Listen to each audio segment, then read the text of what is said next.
Hello and welcome. I'm Leigh Ann Gerrans and you're watching W News broadcasting live from the Al Arabiya headquarters. These are our top stories. President Zelenskyy says he hopes they can finish the war this year as world leaders gather in Kyiv to mark the third anniversary of Russia's full-scale invasion of Ukraine. Meanwhile, French President Emmanuel Macron heads to Washington to meet President Trump, with Ukraine peace talks expected to be top of the agenda. And Friedrich Merz's Conservatives have won Germany's election as the far-right AfD sees a historic surge in support.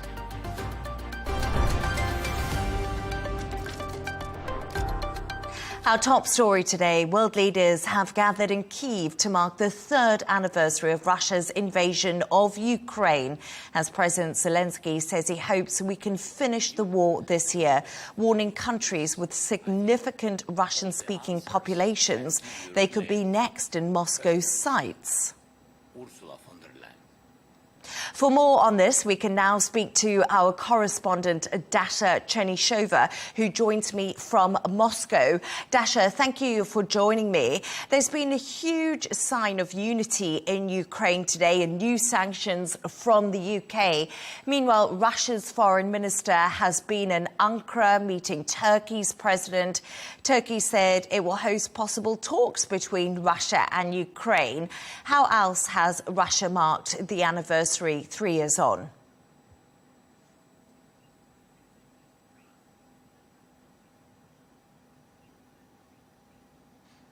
Well, this date is not marked in Russia. We have heard from several Russian officials, however, very different comments, different from the previous two anniversaries. And they are different in a sense that now we have more conversations about the possibility of negotiated settlement to this conflict in Ukraine. So in Russia, the very strong sense is that it is time now that the negotiations should be starting. But having said that, we also understand that Russia is not dropping the military option and preparing its military, and says that the boosting of the Russian armed forces is the key strategic priority of Russia at this stage. That's according to President Vladimir Putin, who was speaking earlier on the day of the defender of fatherland. So we have heard the Russian officials all say that there is a very strong possibility of a negotiated solution at this stage, as Russia and the United States have started talking to one another, with Vasily Nebenzia, Russia's ambassador to the United Nations, most recently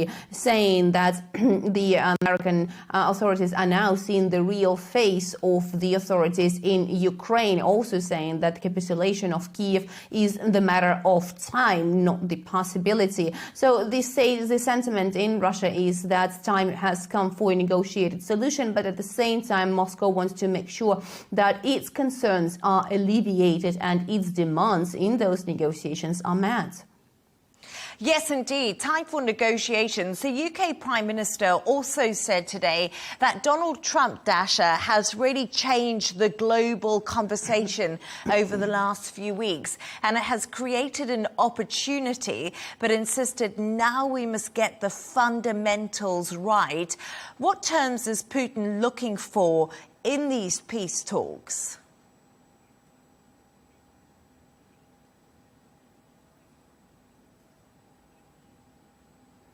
Well, according to the statements from the Russian officials, the underlining idea in Russia is that the root causes, as Russia describes them, of the conflict should be addressed. And those include the potential membership of Ukraine in NATO. Moscow wants any deal on Ukraine to make sure that it is not happening. Also, Russia has said that there will be no territorial concessions to the Ukrainian side, and noted that any cessation of hostilities, cessation of fighting on the Russian side will only take place when there is the agreement, then there is a deal negotiated, and that deal will be suiting the Russian side, because Moscow insists that it has already seen how things were promised and never fulfilled, and Moscow is not falling into the same trap again.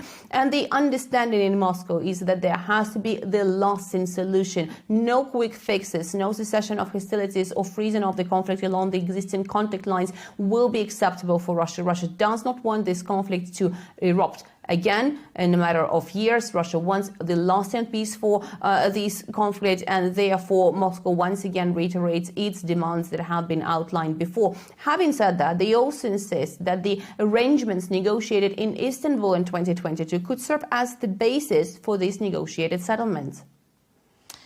Meanwhile, Putin has actually spoken to China's Xi Jinping on the phone about these US-Russia talks. Can you explain the significance of this conversation to us, Dasha?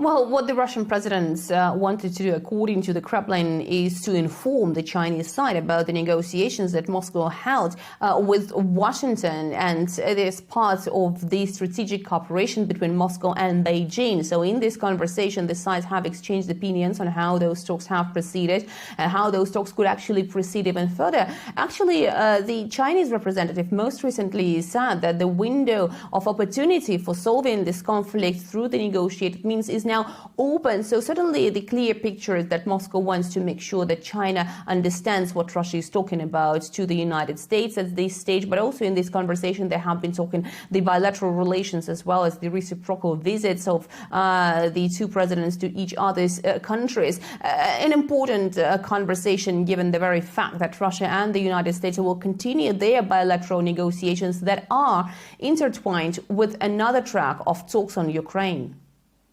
Dasha Chernyshova in Moscow, thank you so much for joining me this evening.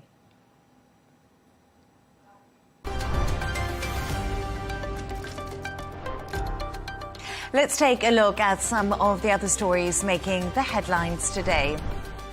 Staying with the Middle East, and the White House says it supports Israel's decision to delay the release of Palestinian prisoners. 600 were due to be freed as part of the ceasefire agreement, but Tel Aviv has gone back on its promise, citing the so-called barbaric treatment of Israeli hostages returned by Hamas. France is preparing for its biggest ever child sex abuse trial. 74-year-old surgeon Joël Lescouranek is accused of allegedly raping or sexually abusing 299 patients. The charges are over 3 decades, with most of his victims' children under his care. Lescouranek does not deny the allegations, but claims he does not remember everything. A suspended British Member of Parliament has been jailed for 10 weeks after punching a man. Former Labour MP Mike Amesbury hit the 45-year-old man in October last year and pleaded guilty to the assault in January. The attack knocked the victim to the ground. Amesbury continued to hit him until members of the public did intervene. And Pope Francis continues to rest under medical care and remains under a critical condition. The pontiff was admitted to Rome's Gemelli Hospital on February the 14th. The latest statement issued by the Vatican described the Pope as alert and also well-orientated. President Trump has named right-wing commentator Dan Bongino as Deputy Director of the FBI. Bongino will serve under recently confirmed FBI Director Kash Patel. The 50-year-old has worked for the New York Police Department and the Secret Service and has been a part of the protection detail for Presidents George W. Bush and also Barack Obama. Over $600,000 in donations has been raised for Luigi Mangioni's legal defense. The 26-year-old is charged with the murder of United Healthcare CEO Brian Thompson in Manhattan in December. The donation page says funds will be sent to Mangioni's attorney. Should he refuse the money, it will be donated to legal funds for other U.S. political prisoners and defendants facing politicized charges. India and the UK are expected to restart trade talks. Negotiations were abruptly halted as both nations held general elections. The British Business and Trade Secretary Jonathan Reynolds is now in New Delhi today, where he will meet his Indian counterpart, Piyush Goyal. And finally, Conclave has claimed the top prize at the Screen Actors Guild Awards. Other winners included Demi Moore and Timothée Chalamet. The ceremony is the last major awards event ahead of the Oscars, which is happening next weekend.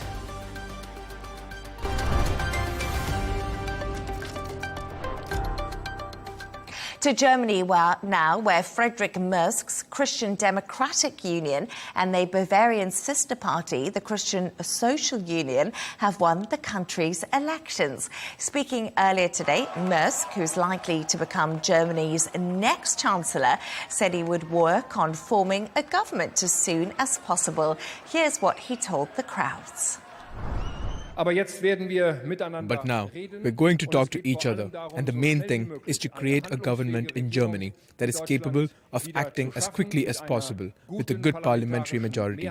Because, dear friends, the world out there is not waiting for us, and it is not waiting for lengthy coalition talks and negotiations. We must now quickly regain our ability to act so that we can do the right thing at home, so that we can be present in Europe again, so that the world realizes that Germany is being governed reliably again.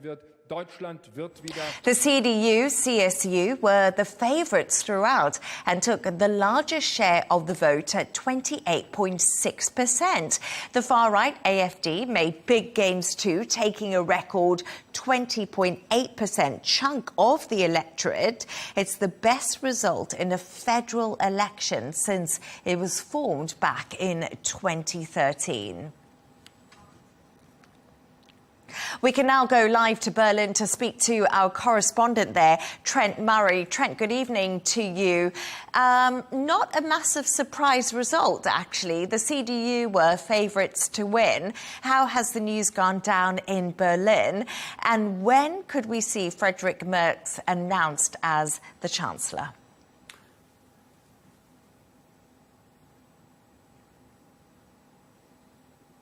Yeah, that's right, Leigh Ann. The pollsters seemingly in this election were bang on the money with their prediction that the CDU would not only win the election but also garner around 30% of the vote. Friedrich Merz last night very quick out of the gates to claim victory, saying he had a mandate now to try and form a government, but he still doesn't have a majority in its outright. And that is not uncommon here. That's a bit of a quirk of the German system, that not just one party will form a majority on its own. Coalition talks, always necessary. And we understand he is now locked in those negotiations with the Social Democrats from the centre-left. It might seem unusual for a Conservative and a centre-left party to partner together on a grand coalition, but it is not uncommon here. It's certainly how former Chancellor Angela Merkel governed throughout much of her 16 years in office.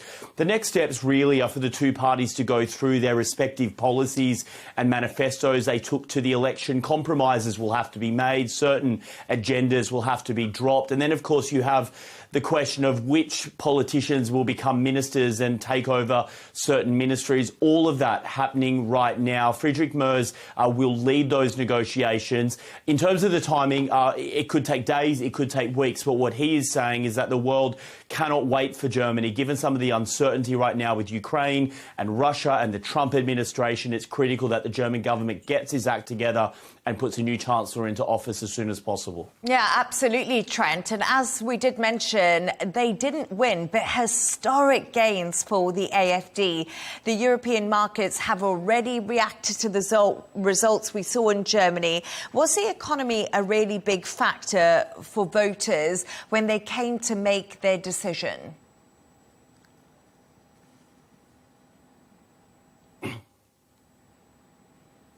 Look, all of the polling suggests it was, and it's probably no surprise. Germany right now is on the verge of having its third year of contraction. It would be the longest period of contraction since the end of World War II. It's also having major issues with unemployment, with inflation. Much of that has been driven by the war in Ukraine because previous to that conflict, Germany got most of its energy from Russia through gas supplies. That was all cut off in the wake of that war, meaning they've had to sort of scramble to find alternative energy sources. But it's really caused economic problems, particularly in big industry like the automakers. And I think in many ways voters punished Olaf Scholz for that, the current Chancellor, given some of those economic problems.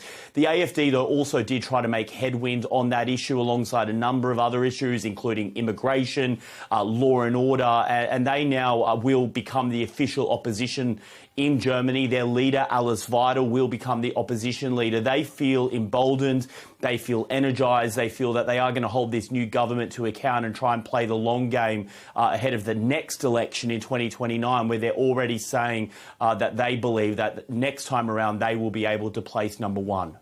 Trent, you mentioned him there, but embarrassing for the current Chancellor Olaf Scholz, who has taken this full responsibility for the party's failure here. What kind of coalition could we see between the SPD and the CDU and also the CSU? We know, as you did say, this is one of the sort of niches about German elections and German governments is the coalitions.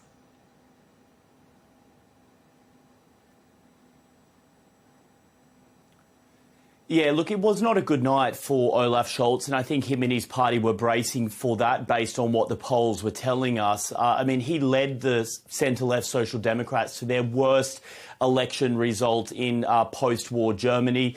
And I think in many ways, from a personal legacy perspective, he will be disappointed. He was only in office for one term following Angela Merkel's years in office. She was here for 16 years. So seemingly for Olaf Scholz, I guess there will be a period of reflection to try and work out what went wrong.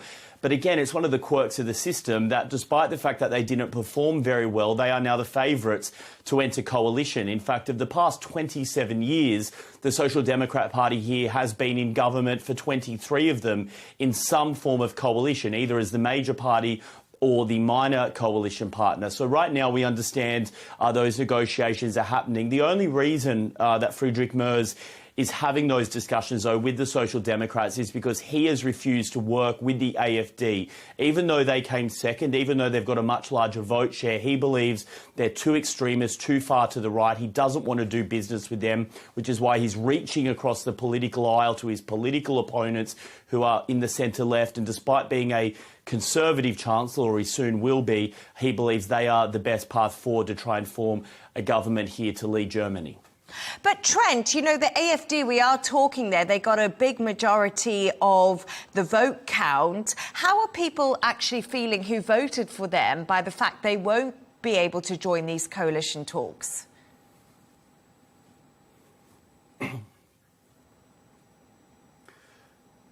Well, look, I think that's a really good question. And I think moving forward, what you will see is the AfD really try and hold the Chancellor's or the new Chancellor's feet to the fire on a lot of this, saying that you went to the electorate promising a conservative agenda and now you've scrapped a lot of it in order to enter government with a centre-left party. And I think that is the real danger for Friedrich Merz going into his term in office, is that he really is going to be outflanked in many ways on the right, I think, by the AfD. I mean, they are already describing themselves as the People's Party of Germany.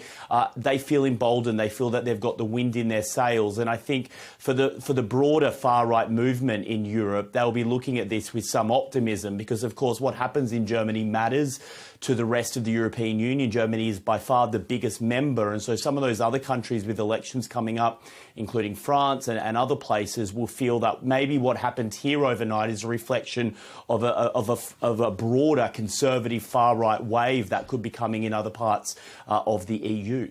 Absolutely. Trent Murray in Berlin, thank you so much for joining me. Now let's take a look at the top business news. Apple is planning a 250,000 square foot factory in Texas to build AI servers, which will add around 200,000 research and development jobs across the US. The tech giant also said it's planning to spend $500 billion in America over the next 4 years. Many of Apple's products that are assembled in China could face 10% tariffs imposed by President Donald Trump earlier this month.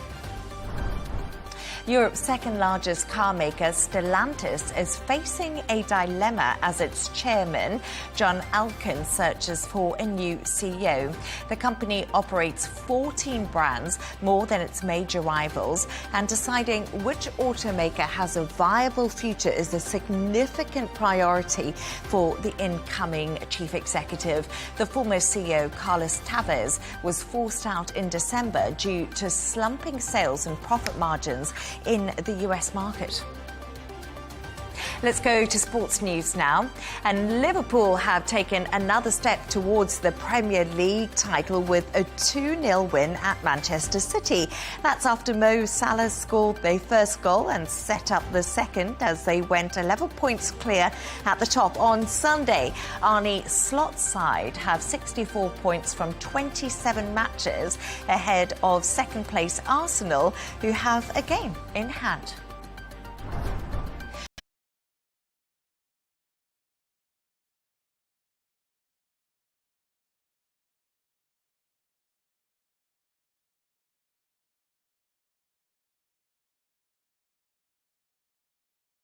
Has been discharged from hospital following tests after he collapsed on the pitch on Sunday. The Italian forward suffered a hand injury during his side's 1-0 defeat at Hellas Verona. Keane played on for 6 minutes after colliding with the knee of defender Pavel Davidovic.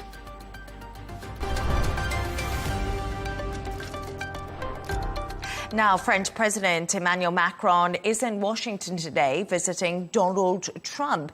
He is the first European leader to go to the White House since the start of Trump's second term as president. The two are expected to discuss the war in Ukraine and also tariffs. For more on this, I'm now joined from Paris by French journalist and author of Fixing France, Nabila Ramdani. Nabila, good evening to you. Pleasure to have you on the show. What is Macron's principal objective today, and how is he projecting the meeting to the French people?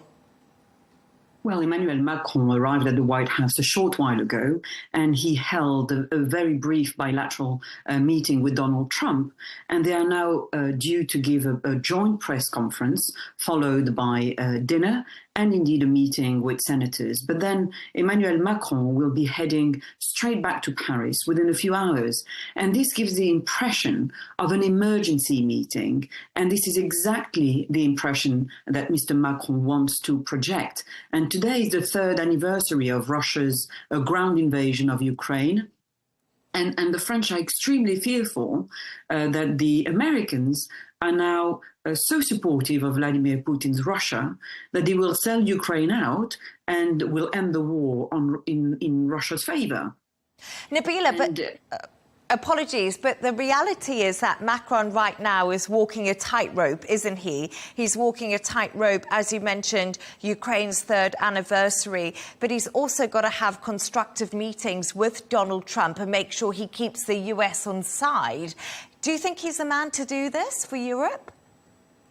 You know, it was only a week ago that Macron held an emergency meeting in Paris for European leaders. And the focus was very much on showing massive support for Ukraine, because there's huge concern in Europe at the wild pronouncements being made by a maverick American administrations. And in past days, Donald Trump has effectively authorized the ethnic cleansing of large parts of Palestine, but also he refused to sign an artificial intelligence statement prepared at a Paris AI summit. And his words about Ukraine have certainly caused a lot of alarm. And that's why Mr. Macron wants clarification from Trump and has even attacked him openly. He said, I'm going to tell him that he can't be weak in the face of Putin when he'll have to face China next. That's not you. It's not your trademark. It's not your interest. It will be a huge strategic mistake. So Macron's words will be very bold indeed. And this has been supported, if you like, by an Elysee Palace a spokesman who this very morning said this in this particularly serious moment, France, the United States, and European allies must maintain a permanent and trusting dialogue with the security of Ukraine and Europe at stake. And the fact that Macron is the first European leader to go and meet Donald Trump during his second administration says a lot in terms of how he gets on with the man. Yes, indeed. But it is going to be a tricky situation, no matter even if Macron has strong words, because we've heard from Donald Trump and from his government at the moment. But what kind of relationship does Macron have with Trump? And is it one that's likely to actually be productive? Do you think Macron can change Trump's mind, can sway the Ukraine talks, the negotiations, get Ukraine at the table? Well, I think beyond the realpolitik, Mr. Macron, as I said, will be the first senior European leader to visit Washington. And Macron appears ready to answer Trump's call to boost defense spending, for example. France spends just over 2% of its gross domestic product on the military. And Macron said last week that Europeans must increase their war effort. Trade is also a key subject to the Macron talks in Washington, and especially efforts to avoid harsh US tariffs. And Macron is also expected to raise opposition to Trump's suggestion that Palestinians be deported from Gaza so that the US can take over the territory in what amounts to the kind of ethnic cleansing favored by the Israeli government. And I would say that Mr. Macron is still relatively young. He's not yet 50. And yet it feels as though he's been spending quality time with Mr. Trump for years. The two of them, the pair, first got to know each other very well during a major Trump visit to Paris back in 2017. And of course, there was a very successful soft power visit by Mr. Trump for the reopening of Notre Dame Cathedral just before Christmas. And this trip comes just after Trump on Friday claimed that Macron has done nothing over the past 3 years to end the war in Ukraine. But as I said, Macron will still seek to persuade Trump that American and indeed European interests are the same, and he will be telling him, if you let Russia take over Ukraine, it will be unstoppable. Do you think Emmanuel Macron ultimately trusts Trump to honour the agreements on the table? I think there's certainly an amount of trust between the two men. They have frequently spoken to each other. They are practically just as bold as each other. But as you said earlier, it's not going to be a straightforward deal. And remember, deals are, a favored way of looking at geopolitics for Donald Trump. Everything, as far as he's concerned, is transactional. And Macron is expected to speak to him in these very terms to try to sway Trump. I think Trump's stance on Ukraine will be difficult to sway. He has pretty much an unwavering stance on the Ukraine, but Macron can try and certainly put his case that Europe and indeed America have a lot to gain by collaborating on this very serious matter. Nabila Ramdani, French journalist and author of Fixing France. I appreciate your insights. Thank you so much for joining me this evening.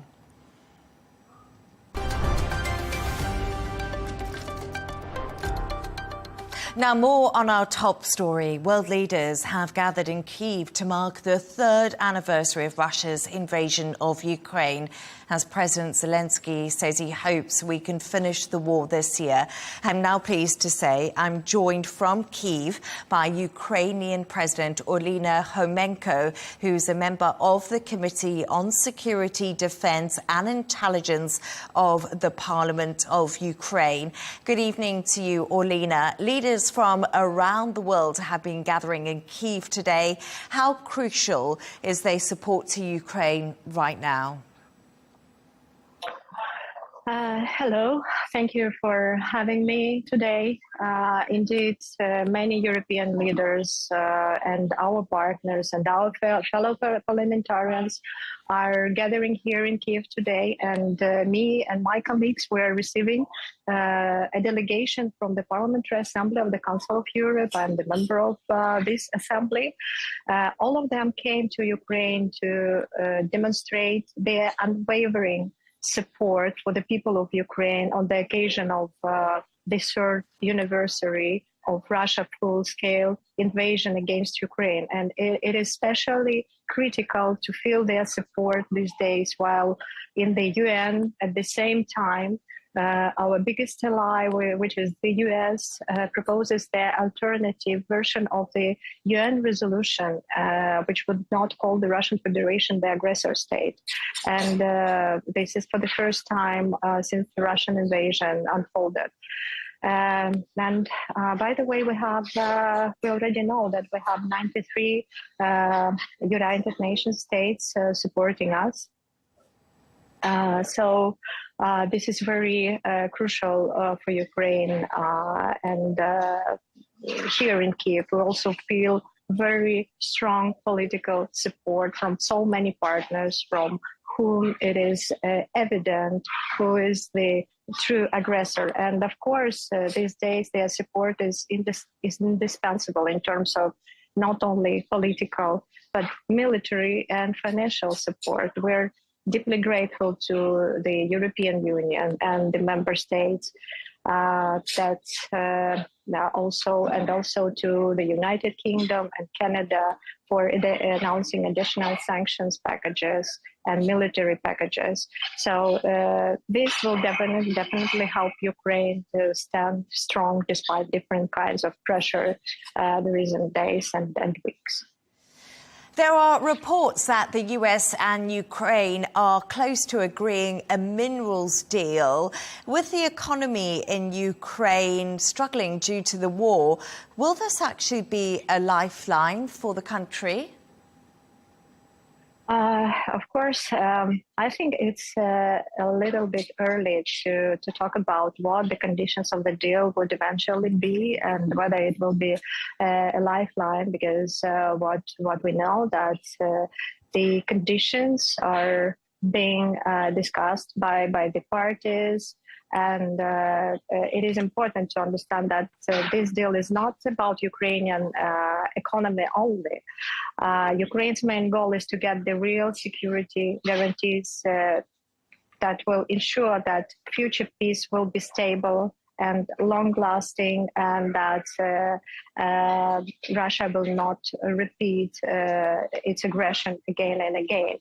So we are waiting for both sides to finish their work on the deal and agreement, and hope that it will be mutually beneficial and will meet the ultimate goal for our country. On Sunday, President Zelenskyy also offered to resign if it meant Ukraine could be given NATO membership. What exactly is he trying to achieve here? The NATO membership is enshrined in the Constitution of Ukraine, and NATO membership is being supported for vast majority of Ukrainians. And the best and the effective and robust security guarantee is NATO membership. And this was reiterated by President Zelenskyy, and also it is supported by our allies. If this is not possible at this stage, then the countries that provided the guarantees to us within security guarantees agreements should provide arms and troops for real security. In other words, we must be able to build our own NATO in Ukraine with 1.5 million army, with stronger air defense. And for this, we need, of course, more air defense systems.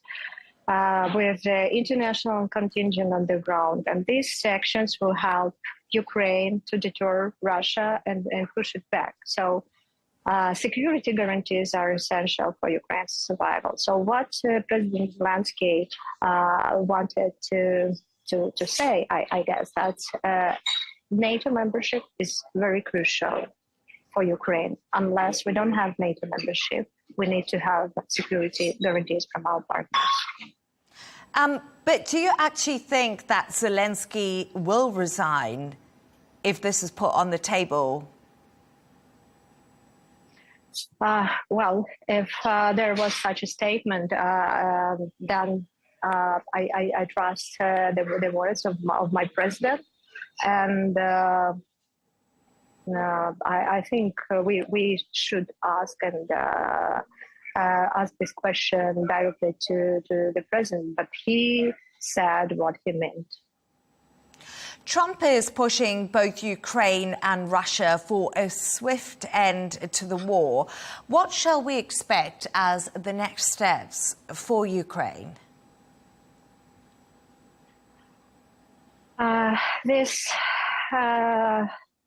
I would like to stress that Ukrainians want peace than anyone else. And we are ready to engage in the comprehensive dialogue with our partners in order to ensure that Ukraine is strong enough and the war will never be repeated for Ukraine and nor for our European allies. So we have Ukrainians wish peace, but this peace should be fair and just. Olena, I just want to ask you what life has been like for you over the last 3 years in Ukraine. It's been challenging. We are united around one goal: politicians, the society, and the whole Ukrainian society. So we are doing everything we can. We put all our efforts, our army, our soldiers are fighting for our independence. So it is challenging, but we are holding on. Ukrainian MP Olena Khomenko, I appreciate you joining me. Thank you.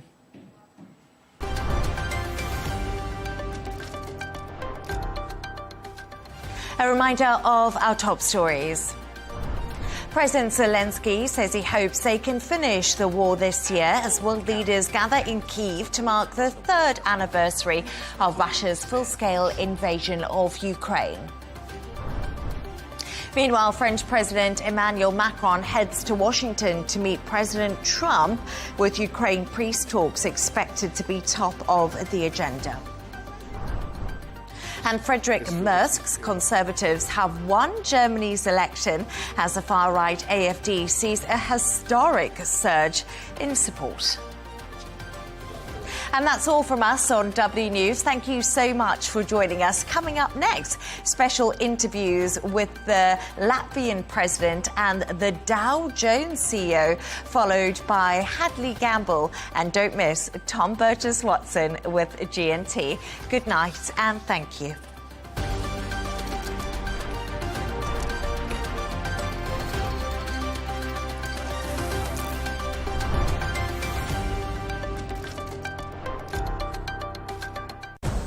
Arabiya News, we go beyond the headlines. From the latest breaking news to in-depth coverage of global events.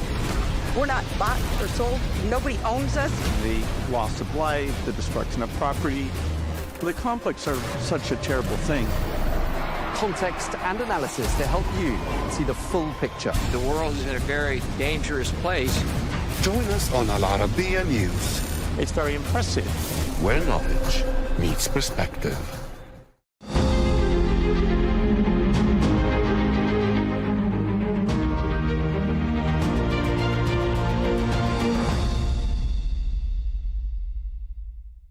Mr. President, thank you so much for joining me. Walk me through how you see this Munich Security Conference. Is Europe better placed in your mind to take on the threat of Vladimir Putin? That's quite a good question. I think that this is a very interesting conference. We see clash of opinions. We see people speaking their mind probably more than they have ever done in this conference, and I have attended some of those gatherings also in the past. But I do believe that we are at the point, and here is a good news from my perspective, that this time the new US administration is bluntly putting some of the points that Europe had to hear about defense spending, about the need to take more responsibility over Ukraine, but also we see that we are discussing some differences that we have not discussed before. The not so good news is that, yes, people get very excited, and at one point I have a feeling that we have two conferences. One where you have public speaking, where you have panels, where everyone is competing for local domestic audiences and the international audience, and then you have some work behind the scenes that is more rational, more pragmatic, not so much excitement. As you say, the U.S. administration very much putting their cards on the table. In your mind, what's the benefit there for your country? You know, we are very like-minded with the United States when it comes to defense spending, the need for Europe to take more responsibility, because Latvia is a frontline state, like it or not. And we are spending currently 3.4%. We are actually working on increasing that defense spending to 4-5%. But you know where the danger is. We are talking about percentage points. We are talking about, you know, some kind of accountancy things. What we really need is capabilities. We need to buy a lot of stuff, and we see that we have a problem here. So from that point of view, I can only say that the United States, by pushing Europe to be more responsible, is actually doing good things for Europe. What is the thing that we have not discussed so much, but I think that is important, how the trade relationship is going to develop. We know that there are some obvious discussions behind the scenes, and then it's Ukraine. Here I would say that yes, we would want to see war ending, but it has to be a just ending. And yes, we talk about the role of Europe. We have heard a lot of statements by US officials about the need for Europe to take more responsibility. However, I believe that if we talk about the future of Ukraine, Ukraine must be at the table, Europe must be at the table. The more difficult question is who represents Europe at this point. We have our structures, but I think that if we have any meaningful conversation, negotiations where US, Russia, Ukraine are involved, then Europe also must be involved. Who is the leader of Europe today in your mind? Well, my natural answer would be if there are negotiations, then High Representative of the Foreign Policy of the European Union, or the President of the Council, or the President of the Commission should be at the table. But then, of course, we have also great powers. So that's a good thing. Who has the leverage? We'll have to sort this out. We have elections here in Germany in a week's time, so we'll see how that plays out. We have the French initiative. In my mind, we can sort this out, but first we need to agree on the form. Yeah. Do you think it's a problem that the U.S. president is talking to Vladimir Putin directly? I'm not surprised because, look, in all honesty, President Trump said that he will talk with Russia. He said that repeatedly, and he does that. And I think that we should not get overexcited because this is the opening, not the conclusion of any discussions. So from that point of view, I think that some people got a bit too emotional. I don't see so much problem here. What I think is very important that we have a strategy, that we have the format I just described, and that we do not embolden Russia at the end of the day, because in that case it's going to be serious. I trust President Trump and the US officials that they want to get the best deal possible. But I don't trust President Putin, that he wants to end this war. Probably he needs a pause, but then he may resume if we are not putting a very good safeguards for Ukraine, for my own country, for Europe. And that's remained to be seen. You mentioned the tariff regime, and of course there are worries in Europe about what that will mean on down the road. For your country specifically, where are you looking to buy those weapons for your defense? United States, everywhere. Europe, United everywhere. States, Europe, we want to buy the best. The problem is that industry is not producing enough. We have signed contracts back in 2022, delivery is 2026, 2027. Now we are looking to the additional stuff, munition, air defense systems, and so on. And the problem is our own procurement systems are not agile.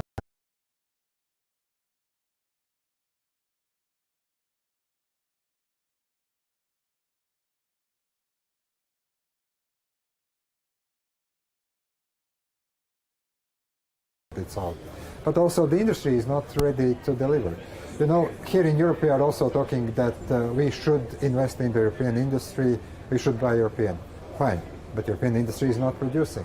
I believe that we can buy more stuff in the United States, we are ready to do that, but also we need to get that industry to offer us. Yeah. So from that point of view, this is, as I said, it's not only about money, it's also about capacity of the industry, and then at the end of the day of the capability. And here I see that we can get a great partnership with the United States, with the United Kingdom, with other countries, Turkey. You mentioned emotions running high here at Munich, obviously off the back of the comments from the Vice President of the United States. In your mind, is pragmatism going to win out when it comes to those conversations? Because as you say, Europeans need to present a united front. I think inevitably after emotions are running high, we will a bit calm down. We will start to think what is at stake, what kind of, let's say, deals we need to achieve, where the United States and Europe must cooperate, where we have differences. But I think that what we are seeing now, yes, we have different governments, different ideologies here in Europe, in different countries, and we have very clear, let's say, position of the United States. I think there are going to be differences. For me, for instance, one thing that I want to underline, we are a small country. We regained our independence and democracy just more than 30 years ago. We were part of the Soviet regime. We were occupied by the Soviet Union. So we know what the liberty knows. But we also know that Russia currently is employing enormous resource. Information for them is a weapon. And we have to fight that. It's not about the free speech at this time. This is about fighting deliberate attack. For Russia, everything is a weapon.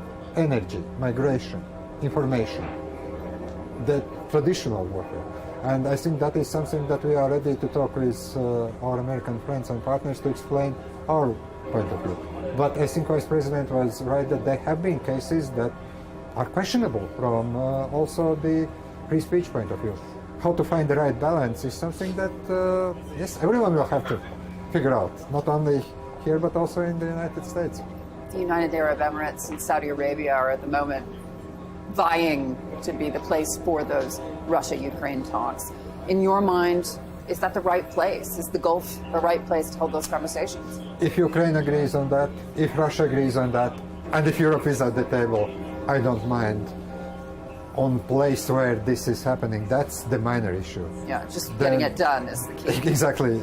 Getting it done is probably more complex, more problematic, but that is something that we must do. So I don't mind on the Gulf states being the place, or Switzerland being the place, or I don't know which country on earth being the place. And if you were to make a call today, are we closer to ending this conflict because Donald Trump is president?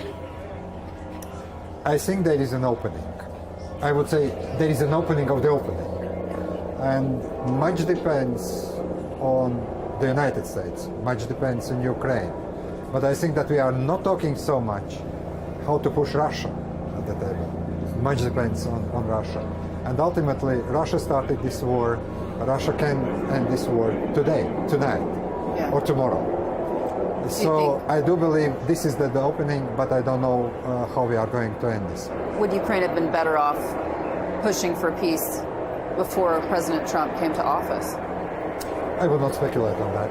I think that they have been talks throughout 2024, but ultimately we all knew that any movement in a kind of political process would start only after US elections. That was a common wisdom almost anywhere. And by the way, here a year ago at Munich Security Conference, everyone understood we were in a holding pattern. That we are in the holding pattern. So I don't have a good answer on that.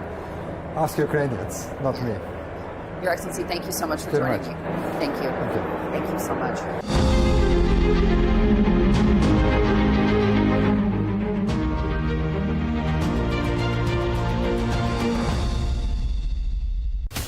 From the White House to Gaza, Kiev to Beijing, elections, economics and the environment compete with conflicts and other complex issues for our attention.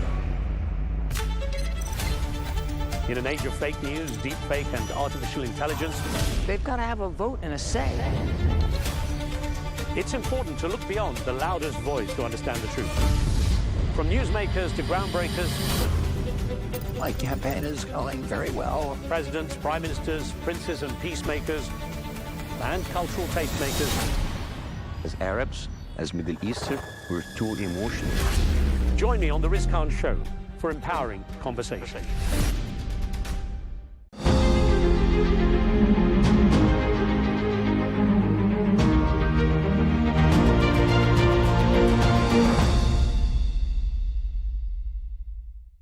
Hello from the sidelines of the World Government Summit here in Dubai. Welcome to Al Arabiya News. I'm here with Alma Latour, who is the CEO of Dow Jones and Company. Very warm welcome to you. Of course, amongst other titles, Dow Jones is the publishing firm behind the Wall Street Journal, MarketWatch, Financial News. Dow Jones is, of course, owned by News Corp. So it's great to have you with us. Welcome to the region.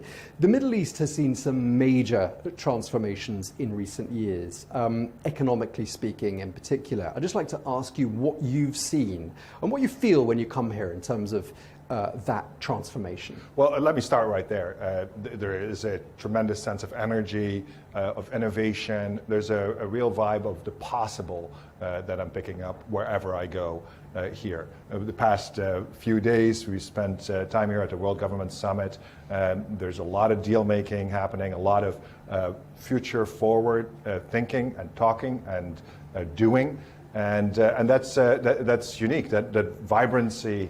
I travel all over the world. Those happen at special moments in time when there's a confluence of capital, of ideas, of a sense of the possible, and a global stage that's enabling it. And so that's really remarkable, and that's why I'm here the third time in 14 months. And obviously diversification away from dependency on oil is a big mantra in many countries in the region. What are you reporting on, for example, in the Wall Street Journal? What sort of sectors are you seeing that transition in most prevalently? Yeah, so for the newsroom, our reporters and editors have to decide that on a day-by-day basis. But here are the things that are important to us. Anything that moves the global business community forward. And so, of course, that's energy and all the changes that take place in the field of energy. Technology, which is a huge part here of the World Government Summit, of Dubai, of Abu Dhabi, of the region. AI within that, which has such an enormous impact on the world right now, and the region and the UAE here right now play a very special role inside that in accommodating energy, but also technology and entrepreneurship. There's a lot of capital flowing in, so we're at the core of business and finance, a publishing house and information service really to help people make decisions. And so there's a lot of capital flowing into this region, a lot of capital coming out. There's just a lot of interaction on the business scene, and that's where we gravitate. We need to be here to inform businesses here and decision makers here, whether you are in the middle of your career and you want to understand how do I advance, how do I build a business, how do I advance my career, or whether you're a decision maker running a company or running a part of a government. We are going to help you make those decisions by offering you reliable information. That's one. Two, we have to inform the outside world as to what's going on here, and you can't really appreciate it unless you're on the ground, and you know that yourself. You've been here 7 months? Yes, indeed. But you haven't mentioned crypto, and I thought you'd have mentioned it a bit earlier on. Are you seeing this region become something of a global hub for cryptocurrency exchanges, for cryptocurrencies themselves? Well, clearly there's a lot of activity around it, and it being an important factor in financial life. There being a lot of unanswered questions still as to what, for example, the U.S. administration is going to do around it, and whether it will be enabling for crypto to take a firmer hold, which is part of the expectation. We are going to narrate that. We're going to emphasize that. I put that under the bucket of capital and technology and innovation, and so it's definitely something that we are paying close attention to. Okay, so that's the economic side of things in terms of the influence of the Middle East region. Geopolitically, how are you seeing the evolution of the importance of this region? Yeah, clearly the region and the world really is at some pivot point. There's a lot of action that happened in the past couple of weeks, and we are doing exactly what we need to do, which is to report the facts, to help create an understanding as to what is happening in Washington, what the latest thinking is there. We have done that for more than a century, and so we understand, our reporters understand, our analysts understand, our employee base understands that this is a very special moment in time, and there's a lot of movement. You got, again, this confluence of circumstances where there is an administration that is ready to act, that is moving forward on the geopolitical front, but also on the domestic front. You don't see action like this very often. And we've sensed that. You've been here all week. You've sensed that even this week in the response to various thoughts that are coming out of Washington. Just before we move on from talking about the Middle East region, I just want to ask you whether Dow Jones and Company has any plans to expand in this region. Oh, well, thank you for asking that. We absolutely do. We've already announced recently that we are expanding a presence in Qatar. We are bringing one of our franchises, WSJ Tech Live, to the region to help explain the tech story. We have a beautiful office here in Dubai, and there is a realization that if we want to reflect the world as it is, we need to rebalance our portfolio and make sure that the Gulf region is properly represented, which is part of the reason why I'm coming a lot, why a lot of colleagues are coming as well. And so we anticipate a very fruitful journey forward. Wherever there's action, wherever the business community is active, and certainly as intensely as here, that's where we come in. This is like our sweet spot, and so expect us to be more vociferous and more present with facts and analysis. You are a career journalist and a media executive. You've mentioned artificial intelligence already. Is this something you think we journalists and the media should perhaps be worried about? Or does it threaten us? I don't want to approach new technology as a threat. I've covered technology as a reporter. I've covered the rise of mobile technology and the implications, the wide implications that it has had for all of us. I was a tech bureau chief, and so I am paying very close attention to what it's doing to journalism. There are a couple of things that need to be sorted out. One, your company, my company, a lot of media companies have built up archives, have built up basically intellectual property or unique reporting. Costs money. We're investing in that. That's why people tune into you. That's why people come to the Wall Street Journal or come to Barron's.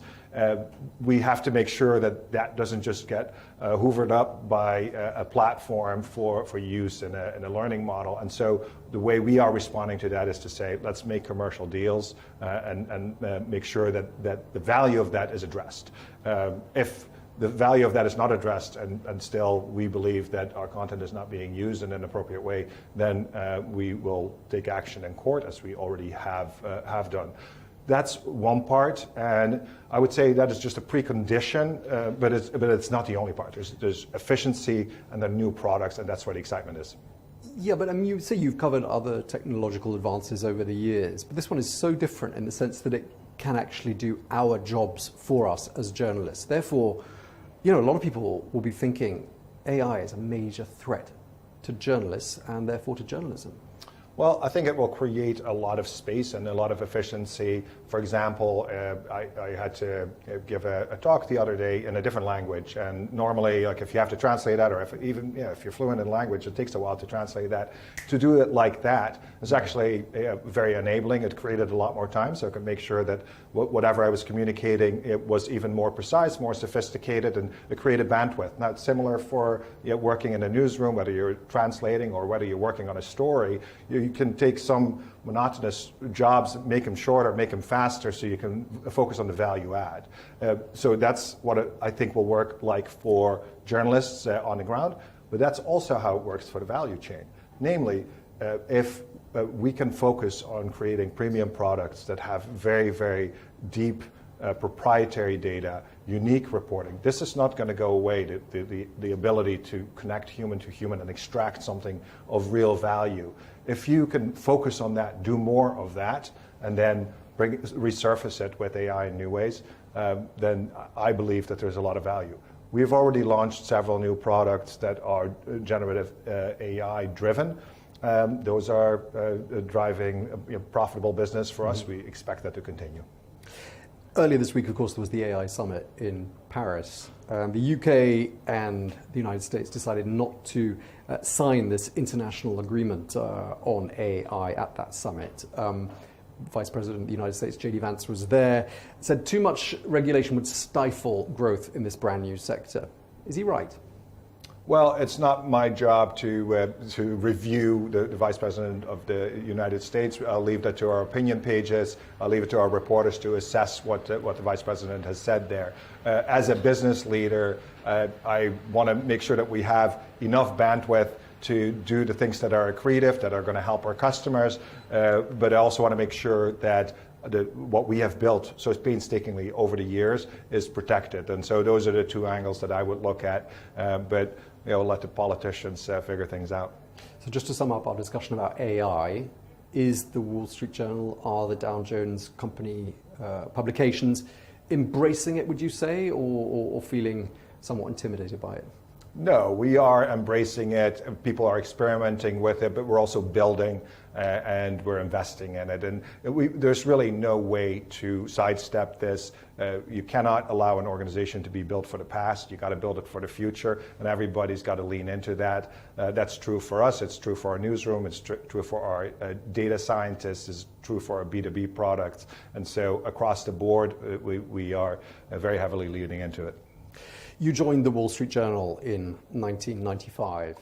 You're revealing that to the world? The very beginnings of the internet, of course, 1995. Yes. And you've seen an incredible transformation of our industry over these last precisely 30 years.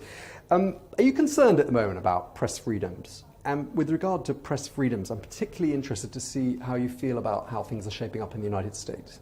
Yeah, so press freedom is a priority for us. Obviously, we had, as you have followed yourself, we had a reporter who was incarcerated. We believe that, strongly believe that he was wrongfully detained. I and so many others fought hard to make sure that he would eventually be released. And so that alone gave us a spotlight at a very personal level as to the sacrifices that some journalists make to tell a story and share facts. And so that's incredibly important to make sure that that's supported and underscored. And for the benefit of our viewers, if you could just let us know who you're talking about. This is Evan Gershkovich. He was a reporter who wrote about Russia. Very accomplished, a lot of foresight in his reporting, and he luckily was released last year after a year and a half of being incarcerated. That's obviously in Russia, but what about in the United States? Are you seeing any shift in terms of press freedoms? Are you having to do more to protect your journalists in an environment where if you say something someone doesn't like, and I'm talking about people in senior levels of governance in the country, they risk lawsuits? Yeah, I have repeatedly said that we should not embrace hysteria around this. I think we've got to focus on the facts. We've got to focus on reporting. We got to do that day by day. There's a lot to cover. If the press or people at the Wall Street Journal, if we make a mistake, we have to correct, and that's an age-old policy, and that's what we have to live by. That's the contribution that we make to society, and we got to just commit to that. So we're investing in journalism, in fact-based journalism. We think that reliable information is just something pretty unique these days that adds value to people's lives and to their decision-making power. If people disagree with what we write, then if we believe that we're right, then we will back our reporters, back our reporting, and if that has to happen in a court of law, then we have done that many times. And in this era of fake news, disinformation, misinformation, all of it, of course, amplified by social media, obviously accurate reporting is more important than ever before. Do you think there's been a breakdown in trust between the public and the media? And if so, what are you doing about it? Yeah, I think the best thing you can do about it is owning up to mistakes and being factual and prove again and again that you are contributing to people's understanding, not taint factual reporting with opinion. Make clear that opinion, in our case, opinions and a forum of opinions is clearly separated from news. And so that's how we make our contribution in the area that we control, and that's the biggest contribution that we can make. So in your capacity as CEO of Dow Jones, do you see it as your role to try and fix this breakdown in trust? I see it as our role to contribute to an understanding of society, to make sure that factual reporting is spread far and wide. I also see that as a business leader, I see that as a tremendous business opportunity, because there's a lot of doom and gloom around media, including around trust, but the demand for reliable information is huge, which is why we had our best year in history last year, because so many people actually want reliable news. And so if you are if you are capable of delivering reliable news, then you can meet that demand, and there's an outsized opportunity. And the more noise there is, the more you stand out, and in that sense, it's very good times for us. Okay, well, reassuring words there on the future of our industry, the media. Thank you very much indeed for taking the time to speak to us. Olena, the CEO of Dow Jones, thank you very much indeed to you. And thanks to you for watching. Do stay with us here on Arabiya News.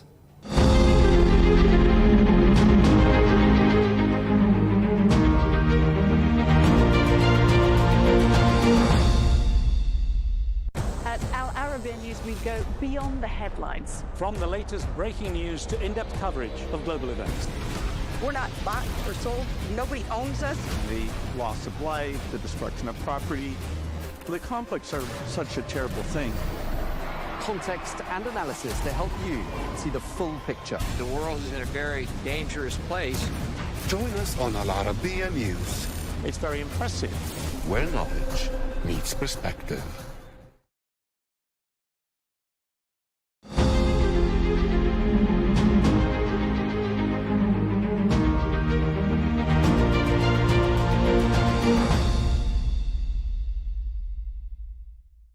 Hadley, how, in your opinion, I mean, this is a very easy and difficult question at the same time.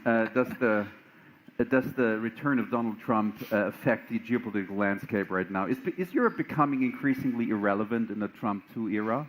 Well, it's certainly the narrative that we're hearing coming out of the administration, and no more so in the last 24 to 48 hours when we saw J.D. Vance essentially saying that Europe needs to defend itself without the United States. So this is an administration, I think, that has lobbed a hand grenade, if you will, into the last 100 years of geopolitics, certainly the last, if you look at the Middle East specifically, 60 years of U.S. foreign policy and global foreign policy when we look at the situation between Israel and Palestine.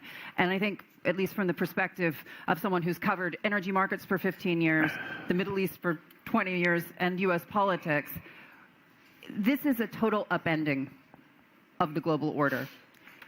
And if you speak to the Arab ministers that I speak to on a regular basis, there's a great deal of fear and also anticipation, because everyone recognizes that what we've been doing for the last 6 decades hasn't been working. So this is an administration that can either make things a heck of a lot worse or potentially come up with some new ideas, because certainly we're not getting anywhere with what we've been doing. Thank you. Bill, getting worse or new opportunities? Well, I've always been a huge fan of Europe. You know, when Putin invaded Russia, there was this narrative in the United States that somehow Europe would not hold together, that they would become fractionalized because of the gas, and that's not what happened. And part of this was that was the big fear. It was absolutely okay. In the U.S., there was a fear that Europe wouldn't hold because Putin would choke off the gas, and then what would the Europeans do? They would have to capitulate, etc. But of course, that's not what happened. They figured out how to do the regasification. They, realigned things, and the Europeans came together. Europe will never, ever be inconsequential on the world stage. And I don't care who the U.S. president is, they are going to have to deal with Europe as long as Europe feels like they have to be dealt with. So with all of the changes that are coming in the new Trump administration, I think this is a time for Europe to become even more galvanized and find a way collectively to deal with what Trump is bringing to the geopolitical stage. And do you expect that to happen, or do you expect some forces of fragmentation as well? No. There will always be forces that will be attempting to fragment Europe. But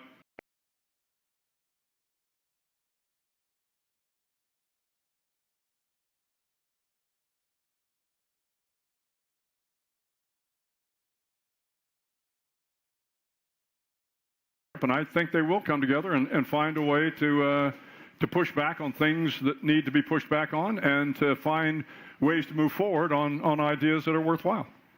Bill, what advice do you have for European leaders in their future dealings with the new United States administration? Yeah, don't deal from a position of weakness. Don't think you are weak. If you come into discussions with the United States thinking that you are the lesser of the two negotiators, then you will get rolled.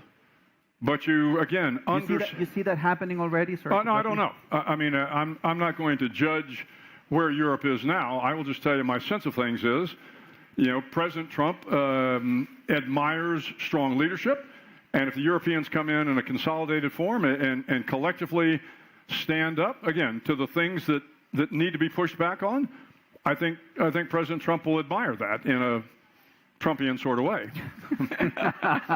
Can you elaborate a little bit on that? No, I can't. Come on, Bill. Come on. Could be, we're just a few people here.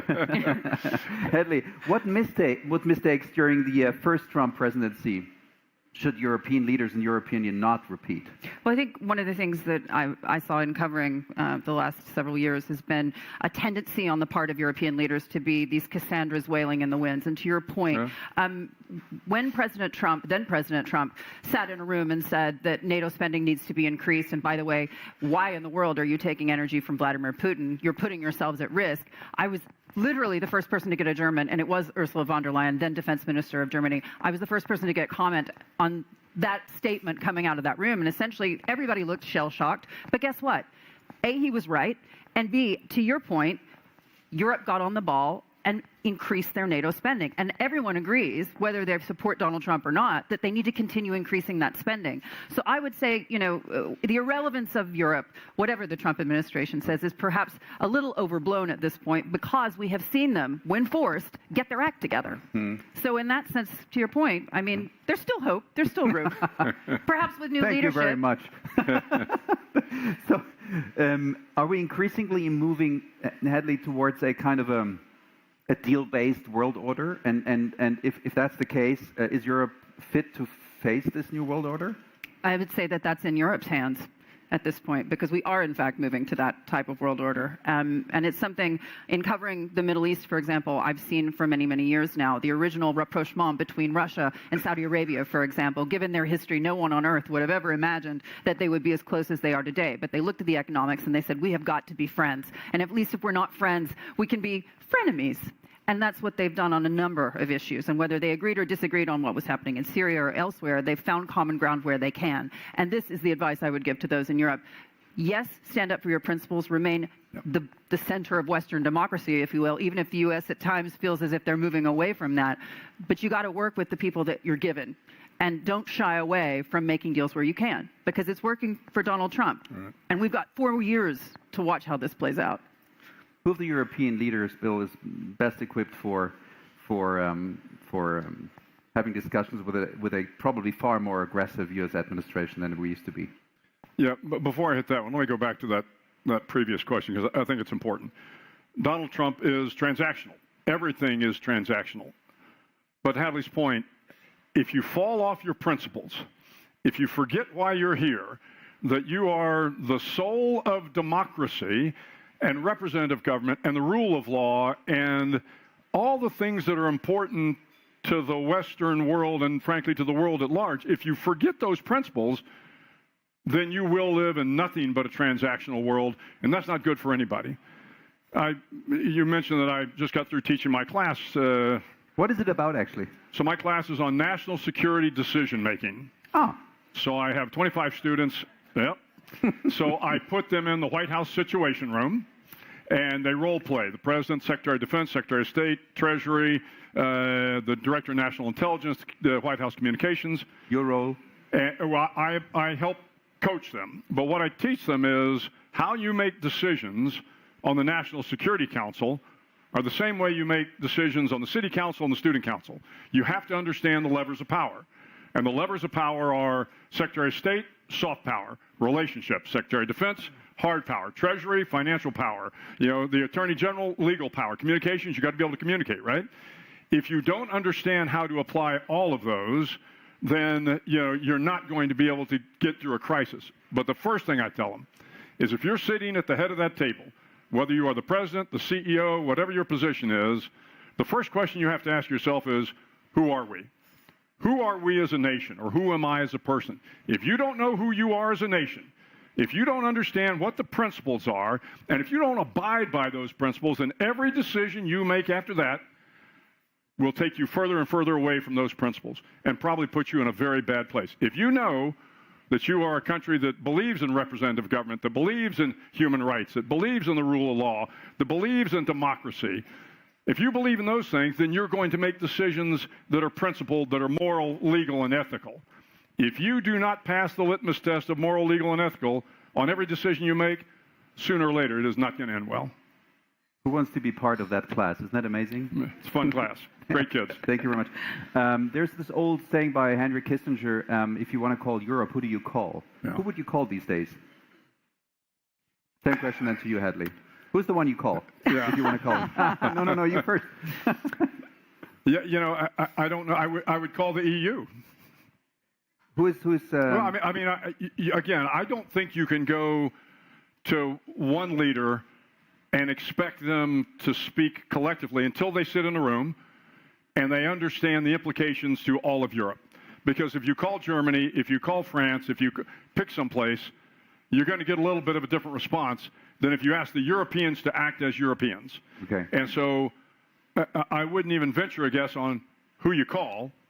Those days are probably a little past us now. But collectively, I still think the power is there, and the Europeans need to use that power in an appropriate fashion to make sure they don't get into all they have to do is be transactional. That's not going to solve anything. Hadley, why do you think Bill didn't mention the name Ursula von der Leyen?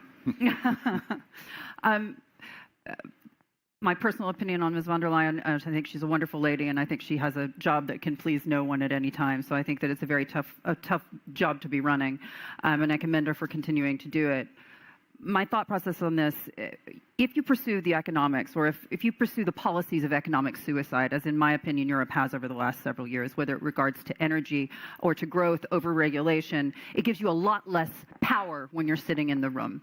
And to your point, I think when you take a step back, and we are talking about a transactional person in the White House, and to being able to project some strength with regards to Donald Trump, yes, collectively, they'll be stronger together. What we saw happen with NATO several years ago, I think that Donald Trump was the greatest thing that ever happened to NATO because it forced them to coalesce, it forced them to send more, it forced them to do more without the United States leading the way, if you will. So kind of a wake-up call? Correct, and I think that that could be what's happening right now for Europe, because if you want Europe to band together, there's no better way than to tell them that they're irrelevant if they stay apart, and that's what he's saying.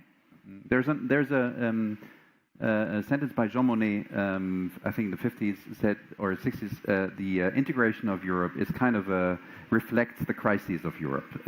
So that might be hold true today as well. It's about growing your economy. If you have economic clout to throw around in the world, you are a player. And as you said, this is a guy who is a businessman. He's a real estate guy. Look what he's trying to do with the Middle East. He's not that difficult to figure out. Right. You know, just whatever works for him is what he's going to pursue. And we've already seen that for 4 years. And no doubt we're going to see that for 4 more. So I think it's the point where Europe has got to recognize that and figure out how they can get out of it what they need.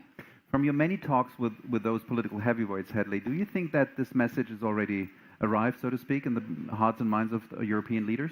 I think there's a growing recognition that they're going to have to play a different game going forward, and use different tools with which to be heard. I mean, I think it's about giving something and taking something away. What's hard about telling someone with the biggest ego in the room, you know what, you were right about all that, but let's see how we can make a deal. Yeah. And Europe has a lot to make a deal with. Yeah. So I think that that's something that's on the minds of those leaders as they're sitting just next door waiting to hear Vice President Vance. Bill, let's return to the topic of decision making, because I think that's a very important thing. With this rise of, let's say, radical uncertainty, as kind of the new normal of international politics, how can nations and also international organizations adapt their decision-making processes in as much as that important, and how can they do that? In terms of international insurgency in particular? Well, one, you know, when you think about the threats, you know, in the military we always talk about the severity of threat over the likelihood of the threat. So nuclear war is really severe, but the likelihood hopefully is pretty low, although at times it seems to be gaining. So you never want to take your eye off the ball on nuclear warfare, because the potential for things to go really bad, you have to put effort into that. But then when you go down that curve, you get to things like terrorism or insurgency, and they probably are not an existential threat, but you have to apply some resource to them. So when you think about the decision process for any country or the EU or whoever is dealing with this, is you want to make sure you are addressing the most significant threats first, and you're going to have to assume some risk. And you assume risk, oh, by the way, by having allies. If you don't have good alliances, if you don't have good alliances in Asia, if you don't have good alliances in the Middle East, if you don't have good alliances across the Atlantic, then your ability as a nation, whatever nation that might be, to deal with the threats that are out there, that are many, that are varied, is going to be greatly diminished. Build alliances, help people help themselves, and you're going to be a lot better off. So I think that the best way is to have strong alliances. So do you see the current administration in the United States following that path? Oh, no, I do not. I do not. And I think this is a problem, and they're going to find this out pretty quickly. What means pretty quickly, and what happens then? Well, you know, there will be a crisis. It happens in every administration. It will be something unforeseen, something that none of us can take a look at now and say, oh, I saw that coming. Invariably, there's something that is out there that it's not the black swan, it's just we're not paying attention to it, and then it happens, and you can handle it a couple different ways, but you better handle it with allies. It's the old Churchill saying, the only thing worse than, you know, fighting a war with allies is fighting without them. And I think there's a lot of merit to that. So there will be something that will test the United States, it will probably test Europe, and when that happens, if we do not have a strong alliance, if the NATO alliance has been diminished, if we don't confront the Article 5 requirements, if we don't confront the threats that we know by partnering we can handle, we may not come out on the winning end of it. You said that happens to every administration. Yeah. Is there an example in your political career where that happens exactly the same way? Sure. So tell us about it. Yeah. So when I was at the University of Texas, I went there as an undergraduate, and in 1975, Vietnam fell, Saigon fell, and I was in school between 73 and 77. And I was going to be a Navy SEAL. I was, you know, I wanted to join the military to be part of the warrior class. And in 1975, Vietnam was over, and it was disaster as the United States left Vietnam. And we had a Marine colonel who had been in Vietnam, was part of our ROTC instructor cadre. And those of us that were going to be warriors lamented the fact that we weren't going to have an opportunity to go to war. And he said, well, then, son, you haven't been paying attention. He said, every 10 years, the United States finds itself in a conflict. Well, it wasn't 10 years. About every 5 years, in my 37 years in the military, there was something. There was Bosnia. There was Kosovo. There was Panama. There was Grenada. There was Iraq I, Iraq II, Afghanistan. I mean, went on and on and on and on. Maybe the audience also should know that you were directing the operation, the Osama bin Laden operation, right? I did, yeah. But so there is always something on the horizon, and a lot of times you don't see it coming. But as a nation, you better be prepared for the unforeseen, and you have to be organized. You have to understand the levers of power. You have to understand how to make decisions, and you better have alliances. Hadley, given the forecasted economic downturn here in Germany for 2025, how might this impact the country's role, in your opinion, in global security affairs? It's very difficult. I don't think anyone should deny that. I think you have to have economic security in order to project strength. Yeah, What's that? absolutely. Yeah, absolutely. I mean, I think that's undeniable. I think, and you have to choose your leaders with that in mind. I have interviewed Olaf Scholz on a number of occasions, actually, and I never understand why he sits back down with me, because I tend to beat him up. Last year at this Munich Security Conference last year, I asked him, how does it feel to be, running the sick man of Europe? And he denied that you were the sick man of Europe, and we all know that that is not the case, sadly. But this is a great country. This is a country with enormous possibility. As you can get that energy situation under control, which you are doing as we speak, things can be turned around. But again, to the bigger point, you have to have that economic clout to project strength. But just as an aside, while we're all sitting here in Munich, we're thinking about the future of the world as we know it, Western democracy, what's going to happen with Ukraine and Russia, what's going to happen in Gaza, and numerous other things, including AI and China. The President of the United States is planning to go to Miami to the Public Investment Fund of Saudi Arabia's conference. It's their investor day in the United States. The biggest money guys in the United States and in the West are going to be there. They're going to be sitting in front of the president. And that was his choice. He was there to talk to those guys and not to us. And I think, that's totally fair. But if we're talking about allies, if we're talking about friends, I think it's deeply important to recognize what the U.S. administration sees as valuable. Did you speak to Olaf Scholz, the Chancellor, at this Munich Security Conference? Sadly, no. Well? I can't imagine why he doesn't want to talk to me again. What would be the question? If you had a single question to him. I think, for me, obviously, I've covered politics, I've covered energy. I was the last person, as you say, to talk to Vladimir Putin. Was it worth it? Because in those last days before the invasion, the narrative coming out of Germany was one of, we want peace, we want peace. We can't envisage any situation where we would have another world war, et cetera, another conflict. Was it worth it to stay on the back foot, to not be aggressive? Because as you remember, the dance was so delicate and people were so worried about the nuclear threat, et cetera. But what we've seen over the last several years is that Vladimir Putin, while his economy is growing right now, the long-term impacts of the sanctions and of his isolation and being out of the international financial system is going to do long-term damage to his country. And his mindset, clearly, it's all about what's happening now, not what's happening in the future. So would Germany have been better off doing a little bit more to project to the Russian people, to Europe as a whole, that this is a threat, that this is someone that we need to watch, that this is somewhere where we may in fact have to be the aggressor as opposed to playing just offense? I think that Europe, unfortunately, with all of its history, has been very guilty of trying to bury its head in the sand on a number of occasions, and this is one of them.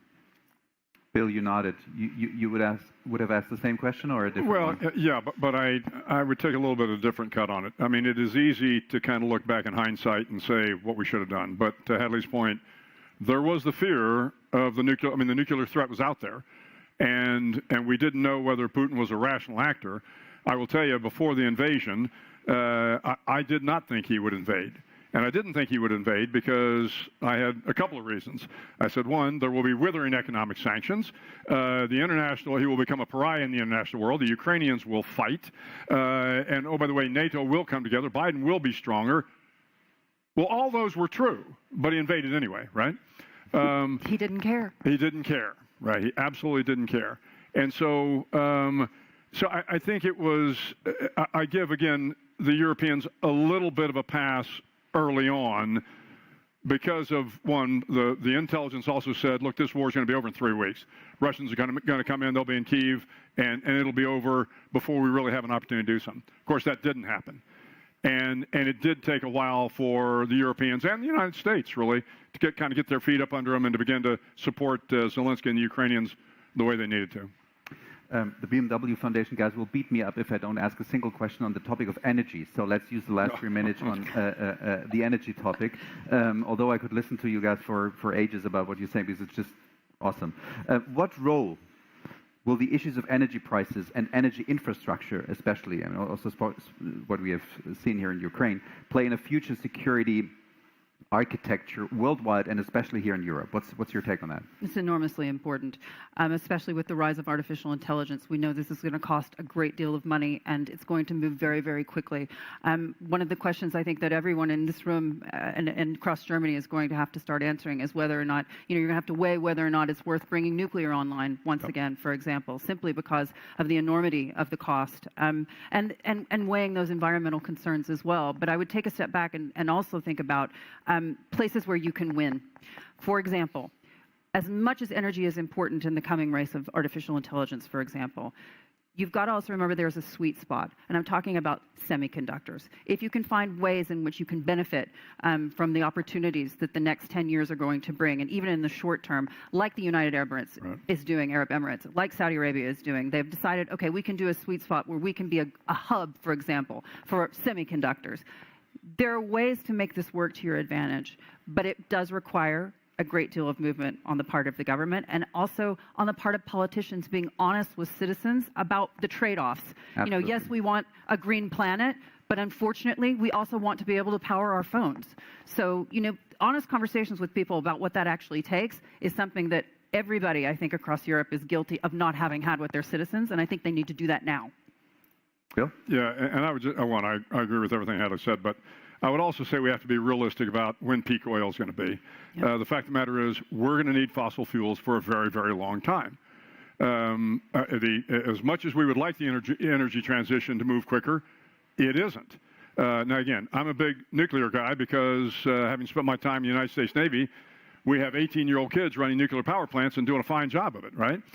We've got to figure out a way to modularize these power plants, reduce the cost, put them into practice and into action so that, again, we can begin to power the AI generation with the fabs that are coming online, with all the power that's going to be required to run hopefully the quantum computing. All of that will be important, but we also have to figure out a way. Do we use more LNG rather than crude oil? How are we going to balance fossil fuels, because they're going to be around for a long time, and we're going to have to build these things in parallel. The energy transition, recognizing that we're still going to need fossil fuels, and find a way to live harmoniously with both of those until the fossil fuel curve can begin to drop off. No doubt about it. And I think one of the most important stats when we talk about artificial intelligence, when we talk about powering this AI boom, for example, I don't know if you all are aware, but China spends more on the import of semiconductors than they do on iron ore imports and crude oil imports combined every year. And I say this just to sort of another wrench in the game, which is who makes all those semiconductors other than the United States? Taiwan. So if you want access to that, instead of having to grow your own semiconductor industry, which you're 10 years behind on, Taiwan is sitting right there. So I think that we need to start making those correlations between the energy that we're going to need globally and where we're going to find it. Thank you for putting things in perspective, ladies and gentlemen. Thank you for a dynamic and excellent conversation. Bill McRaven, Hedley Gamble. Thank you. Thank you.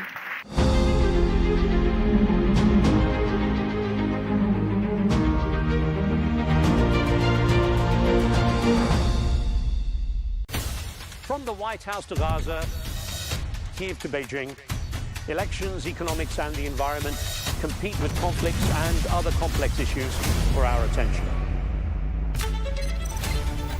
In an age of fake news, deep fake and artificial intelligence, they've got to have a vote and a say. It's important to look beyond the loudest voice to understand the truth. From newsmakers to groundbreakers, my campaign is going very well. Presidents, prime ministers, princes and peacemakers, and cultural tastemakers. As Arabs, as Middle Eastern, we're too emotional. Join me on The Rizkan Show for empowering conversation.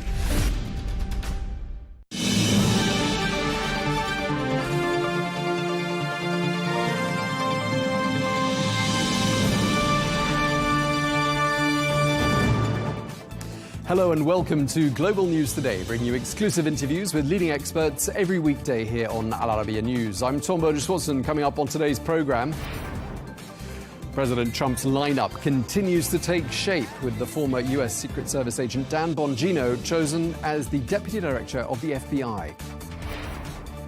Coming up, we'll be speaking to Elon Musk's father, Errol Musk. He'll be welcomed to the Al Arabiya studios and we'll be asking him what he makes of the new administration and his son's role in it. And Sunday's election in Germany hands the far-right AfD party its best ever result, but the leader of the winning centre-right bloc, Friedrich Merz, has ruled out working with them.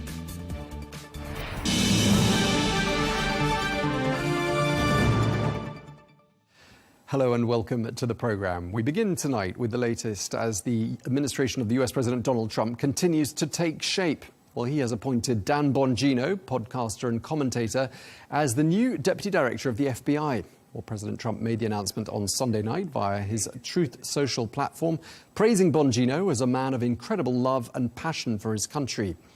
Well, Bongino, a former US Secret Service agent, will serve under Kash Patel, who was sworn in as FBI Director of the White House last week. Meanwhile, Elon Musk has given all federal workers 48 hours to explain and showcase what they've accomplished during the previous week or face consequences. Well, the tech billionaire, who is serving as President Donald Trump's cost-cutting chief, made this request on his social media platform X. Well, he also made it clear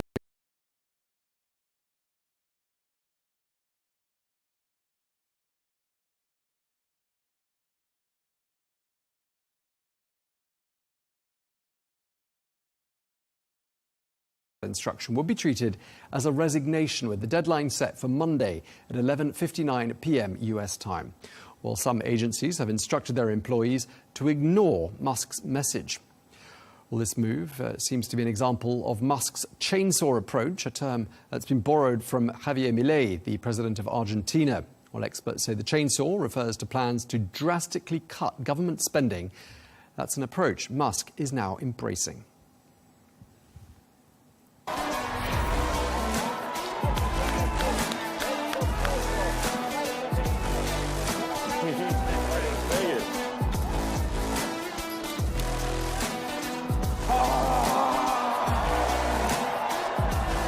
This is the chainsaw for bureaucracy. Chainsaw!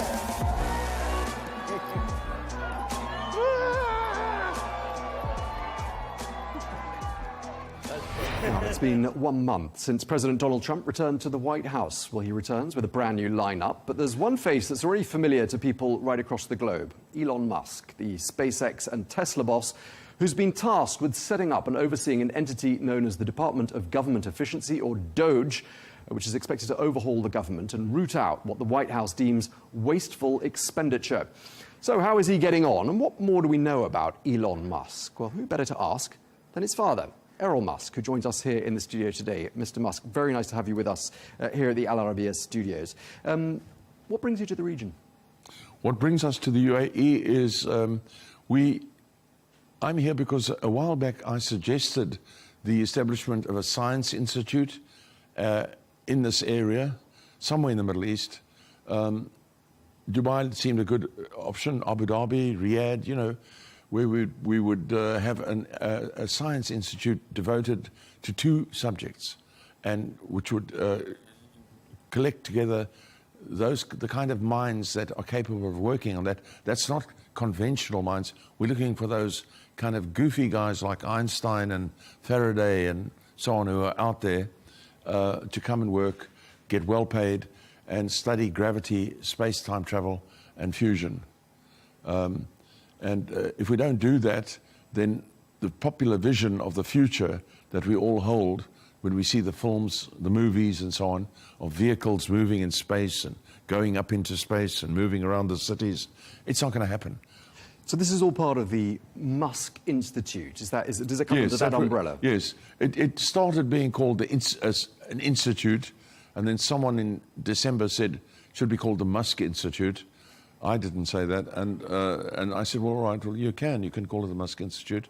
And so we went on, and it's really been growing out of proportion, so big that it was necessary for us to come here for the last few days to see people from London, Hong Kong, and Los Angeles, China, San Francisco, and so on.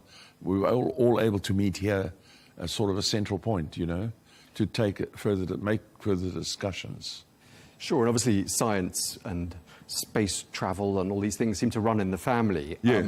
And obviously the Musk brand is an extremely strong brand and an extremely strong name, so you're right to leverage that. Are you finding the Einsteins in this region that you mentioned that you're looking for?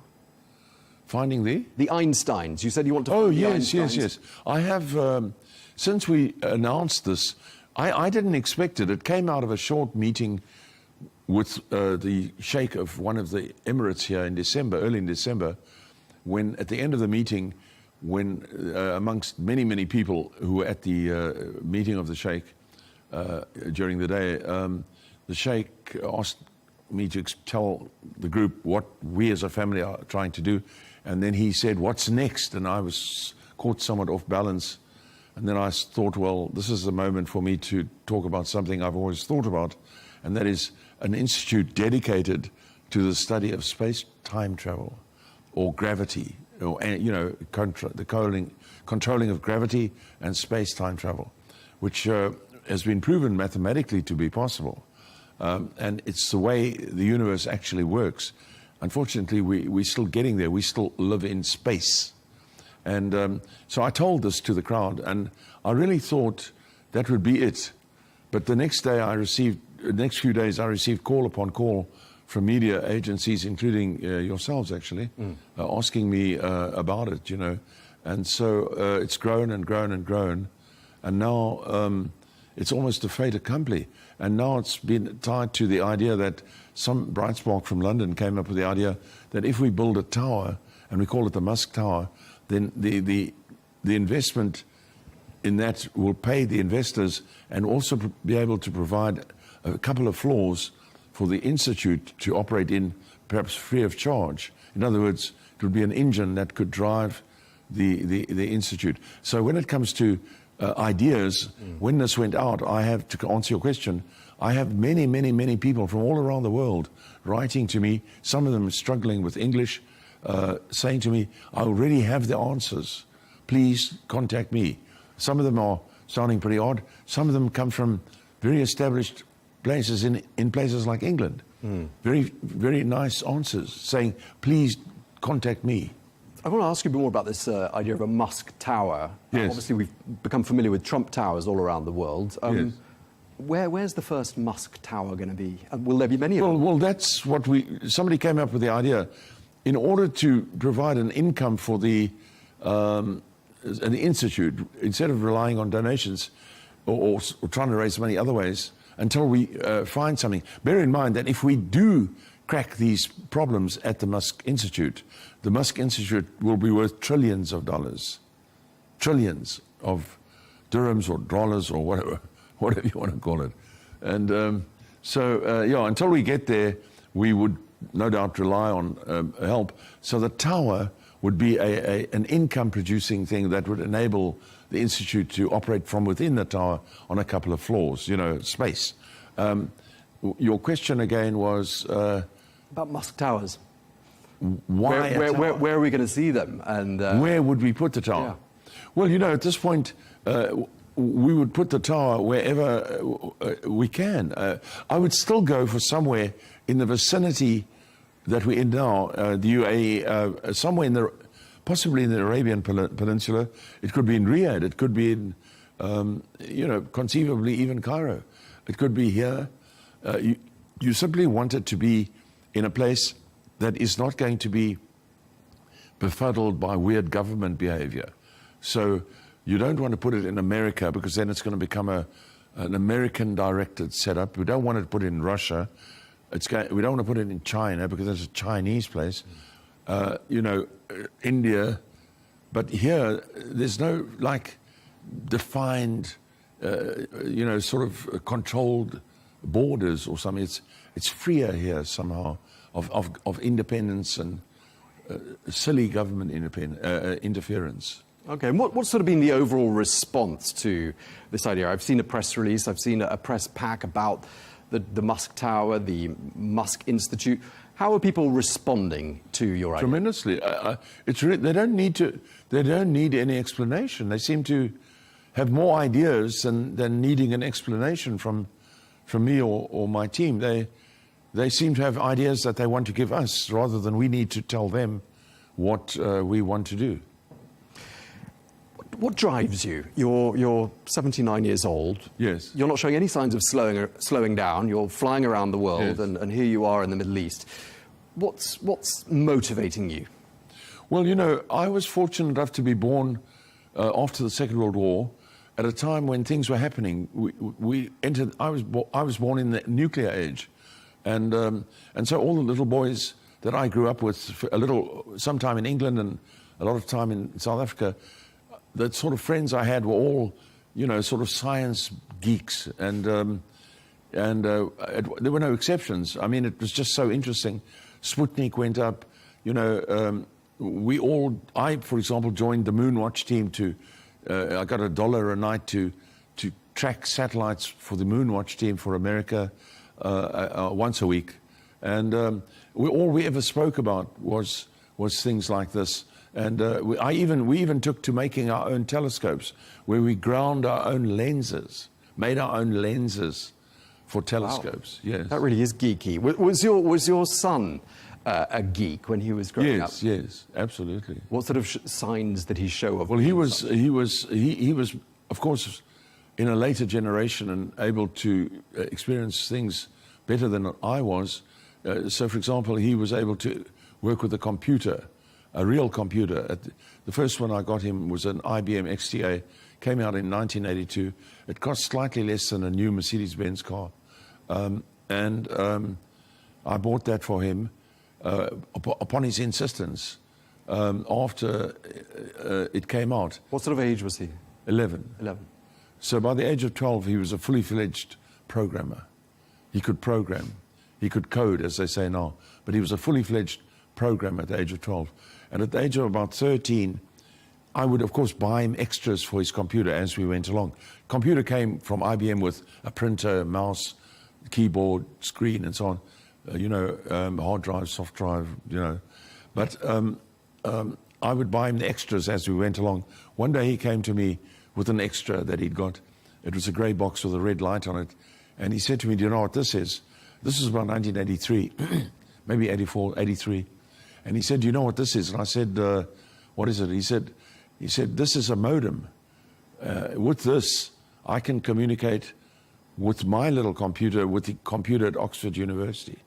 I said, "Well, how do you do that?" And he said, "Well, I just plug it into the telephone lines, Yeah. And of course, my immediate reaction was, "What? Are you making calls to England, No, he said, "It's superimposed on the line." 12 years old, explaining to me how the information is superimposed on the telephone lines. As a 12-year-old. Yeah. And you don't use the actual line. You simply superimpose signals, which is what is done today. And then he said, "Everyone will have a modem one day." Of course, the first time I'd ever seen one. And of course, in due course, everyone knew what a modem was. So on the one hand, he's this science geek. On the other hand, he's geeky and scientifically oriented. On the other hand, you told us last time we spoke, he was very business oriented and he saved his pocket money diligently, and even came to the family's assistance at one point. No, he was very frugal, Elon, and still is. And that's what he's doing now, isn't it? In his capacity as Doge in the Department of Government he knows exactly what to do. Well, he's out there with his chainsaw. He's allergic to waste. Yeah, cutting costs. Waste and theft. He's very allergic to that. So no, he as a boy he was normal. He loved motorbikes. So he was often injured on a motorbike, and quite often actually. And so he was pretty normal. Rode horses. Popular and sociable. He selected his friends. He had one or two close friends. His brother, on the other hand, was friends to 20 every day, And as a single father, I had them growing up with me. The boys, not with it, they weren't with him, they were with me. I was very easy because I didn't have to have a mother saying they can't do this, they can't do that. I just let them do what they wanted. And then all I had to do was provide burgers and steaks at certain times in the day for the lot. And it was very easy out for me. Is there a sort of a Musk work ethic that perhaps came down from your father? Yes. What is it? How do you describe it? It's a kind of intense need to do something and get it done. An intense need. It's almost it's actually something that you wish you didn't have, But I don't think we're the only people who are like that. But we are intensely driven when we become involved in something to make sure that we try and make it work.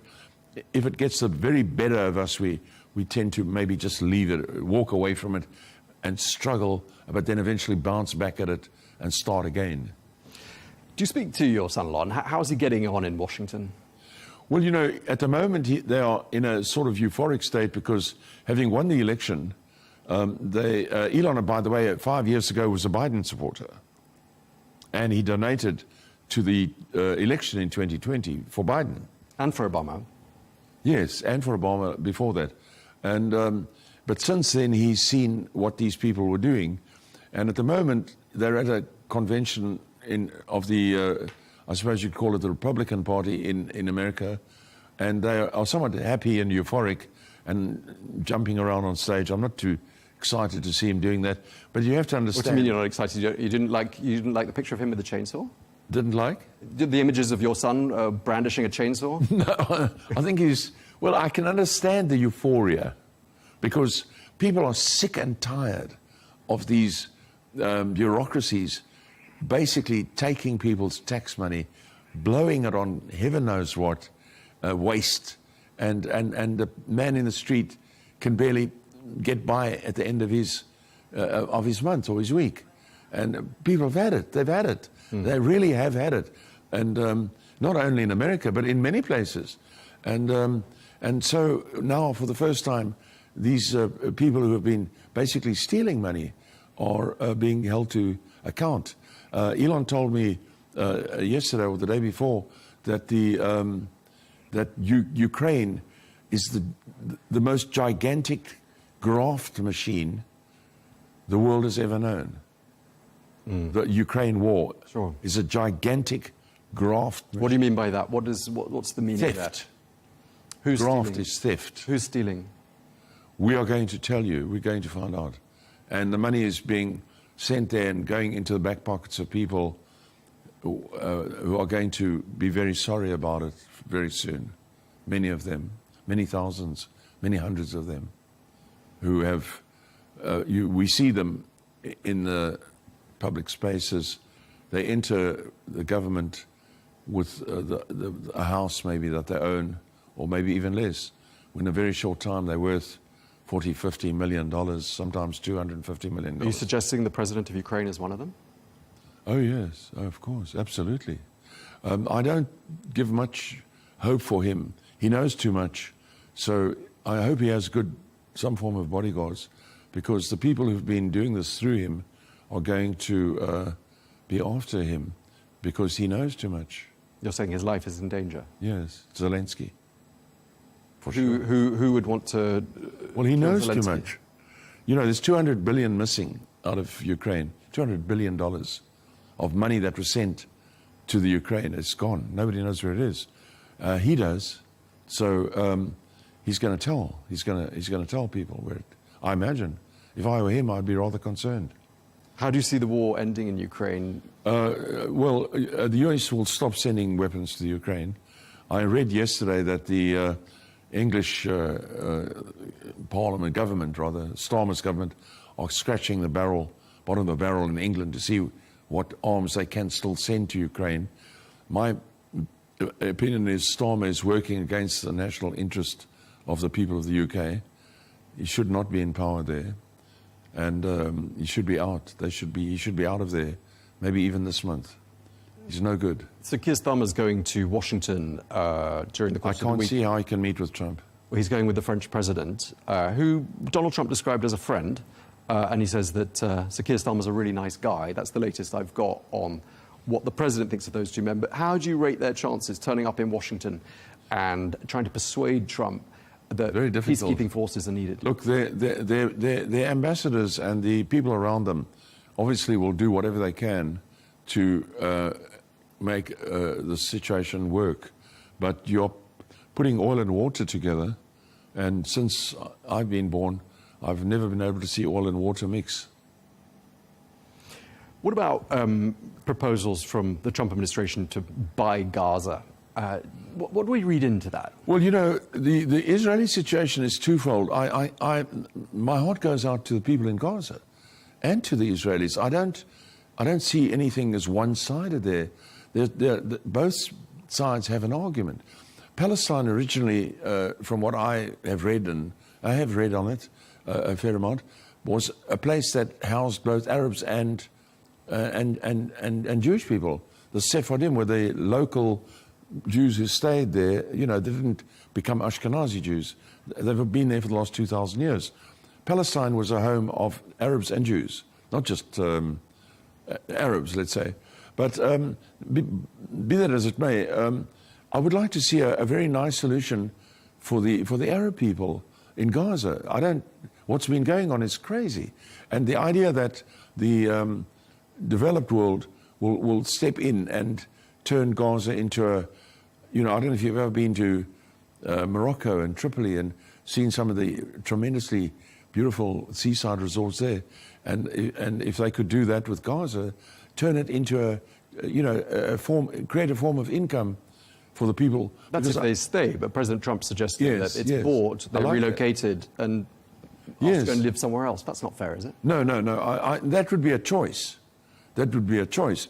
I mean, if they want to, you know. I mean, we have in our country, where I live in South Africa most of the time. I'm quite often in the United States, but I'm essentially a South African. We have many people who have been sort of side shifted in our country, and there in that case, Trump has offered them refugee status. That's white farmers in America. So it's a similar sort of thing. He's not telling them they have to get out of South Africa. He's offering them the opportunity if they want to. And so also with Gaza, the idea would be, look, if there's a place that has a place for you and where they have nice facilities and everything, would you not perhaps like to move there as a group or a community or individually? I can't see anything wrong with that. When President Trump puts out an idea like that, says let's buy Gaza, or something that sounds quite outlandish or a bit left field, help us decrypt that, decipher that. What's he doing? He's a New York businessman. In New York, everybody knows exactly what they're doing. If you say to a cab driver you get into a cab in New York and you say to the cab driver, English style, being somewhat English myself, can you take me to, New Jersey, or can you take me to the Washington Bridge, or something like that? Sure, he says, get in. He doesn't say, I think so. That's America. That's You're saying York. President Trump has some of the attributes of a New York cab driver? Absolutely. Yes, very much so.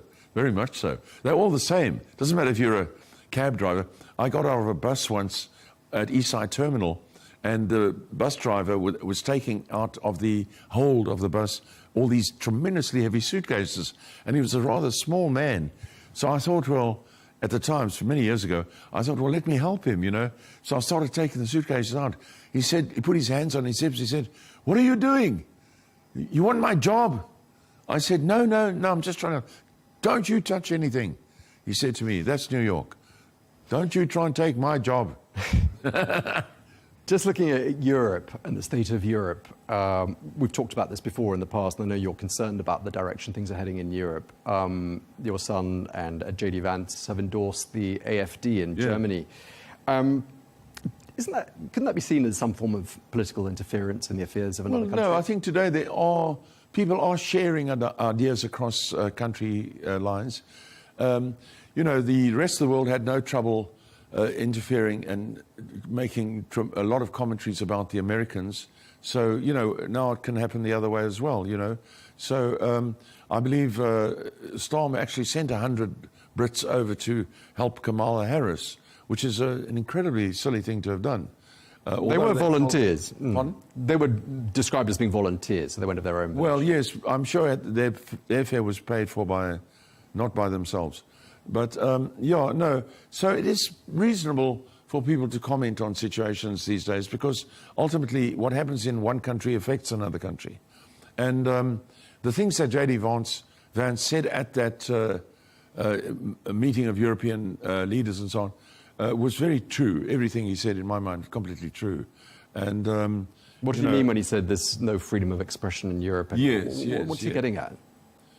He said, well, he made it quite clear that the direction that they're moving in Germany, for example, now, is more in the direction of Hitler's Germany than what they say they're trying to do. They are trying to control speech. And in fact, that was what the Hitler government was trying to do. And they're trying to do that based on the premise that they want to select what they consider to be unpleasant speech. But, well, that doesn't work like that, actually. So, no, Vance was very accurate in what he said. Very true. Do you think the Trump administration actually has any time for any European leaders right now, apart from perhaps the Hungarian Prime Minister Viktor Orban? What does he think of the rest? He's very popular. He's made a tremendous success in Hungary. And I think everyone is aware that in most of the European countries, there are the shadow governments that are exactly similar to the one in Hungary that are waiting to take over.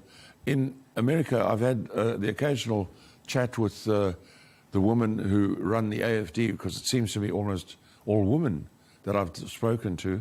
And they're very, very nice people, very nice women.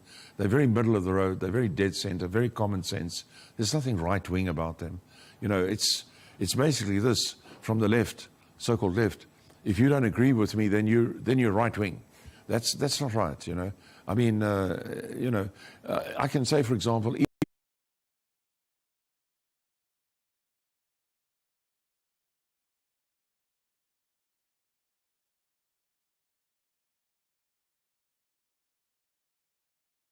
probably the most dead center person you'll ever meet in your life. Yeah, and I wanted to ask you and pick up on what you were saying just a moment ago. You were saying he used to be centrist, actually even quite apolitical, perhaps, until about 10, 15 years ago. Yes. Why did he suddenly change his views? What was it that made him go from being an Obama-Biden donor, centrist, to supporting Donald Trump? Well, you know, the reason I kept telling them as kids, I took them to the US three times, when they were children. So by the time Elon went to the States, when I sent him to the States when he was just short of 18, he'd already been to the States, and he'd been to at least 20 of the States, you know. So he was very aware of the fact, me telling him that this is where you need to go if you ever want to get anything done. Of course, you know, you only have to look at the United States aviation, civil aviation, the United States development of all the things that we take for granted nowadays. Much of it came and still coming out of the United States. The PC, for example. And so, yeah, so I would have told him all the time, told him, you must get to the United States, all three of those days.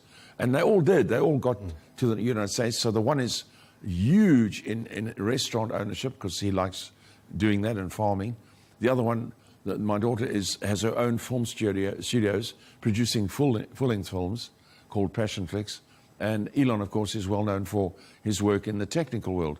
Now, the things he's done in America with Tesla, with PayPal, even with Zip2, when they put the newspapers onto the internet, was not possible to do in any other country, because America made it possible by the freedom that they gave people to do things and to come up with ideas, and that you would not have had in the country he came from, South Africa, and in Europe, you know. And does he call you and ask you for advice? I just want to finish. Yeah. So when he saw that being eroded by the Biden administration, you know, in 2021, Biden invited all the electric car makers to the White House to discuss turning America into an electric car country by 2035. They didn't invite Tesla. They invited Ford, GM, all the others, but not Tesla. Tesla had built 1 million cars in that year and sold them all. Tesla had 450,000 cars with deposits on order. The other 5 manufacturers had produced 26 cars. They hadn't sold any. But Biden introduced the head of GM as the leader in electric car production in the United States.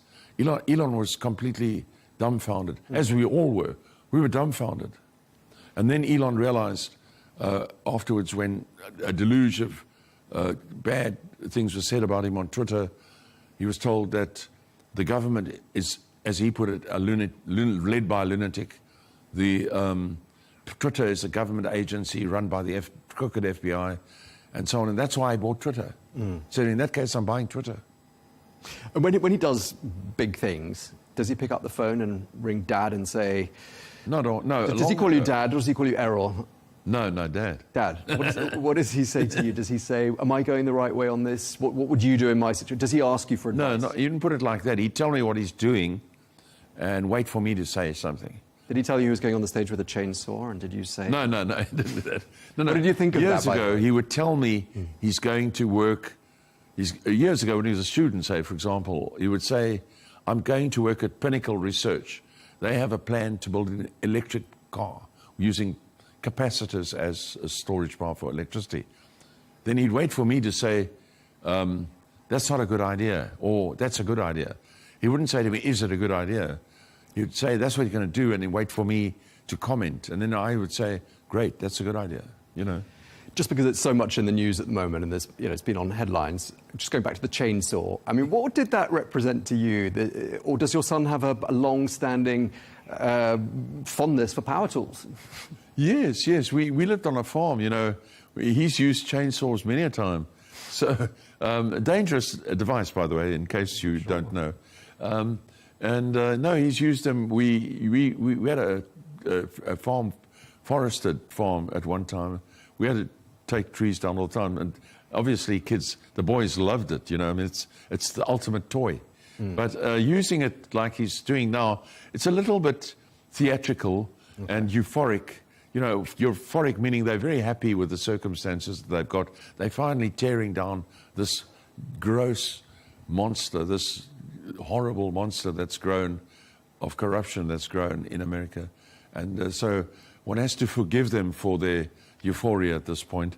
My own advice would be, you know, cool it, you know, a little bit, if you would, you know. What do you mean by that? Are you saying the Doge father, the dark glasses? Don't be so threatening, you know, because all these people who have been on the take are now obviously terrified. And not only on the take, I mean, there are people who've worked hard their lives, their whole careers, and they're going to be losing their livelihoods. No, that's a very important point that you raise. When this whole thing started, people were saying to me that this was way back in late November.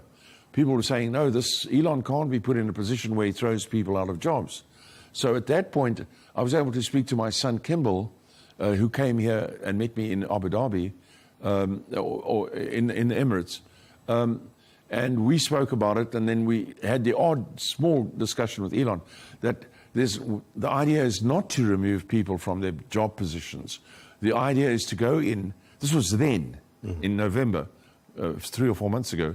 The idea was not to remove, you know, decent people from jobs that they, for whatever reason, were doing, had been given, but to find out whether the job was absolutely necessary, and if not necessary, not proceed with that position, or perhaps merge that position. The real emphasis at that time was, like you do in business, the business people working with time and motion and improving the efficiency of companies. You know, they sometimes bring in these people, usually from very advanced places, like in England, to companies, and then they restructure the companies, and a company that was not doing well suddenly now starts doing well because they were doing things wrong. So that was the idea. But when they went into US aid about 3 weeks ago, they found that this was not the case. The rottenness was so enormous that the only solution, there was no possibility to think like that. They could not think about keeping people in jobs. The rottenness was so great that the only solution was to completely close down the entire department immediately and to start with a bang, deny anyone access to the building, remove the name of the building, and declare the building, the agency, defunct. Because the rottenness, it's like, as Elon himself said, it wasn't a case, he actually said this, and it relates to what we were talking about in November. He expected to find a rotten apple in the barrel, or perhaps another one here and there that he would remove from the barrel. But when he got into it, he found that the whole barrel was rotten apples, you see, with US aid. So that has unfortunately forced them to change their way of looking at it. They've had to disband it. He's looking at lots of things in lots of different ways, lots of old issues. One of the really striking things the last couple of days has been the idea that perhaps what's held at Fort Knox is not what we think. He's talking about live streaming the content. Why is that important? Well, yes, the rumors are that gold is being flown in from Europe to replenish the losses in Fort Knox that have been removed. That's rumors. And at the same time, access to Fort Knox has been blocked by local authorities on the grounds that access is a problem because of weather.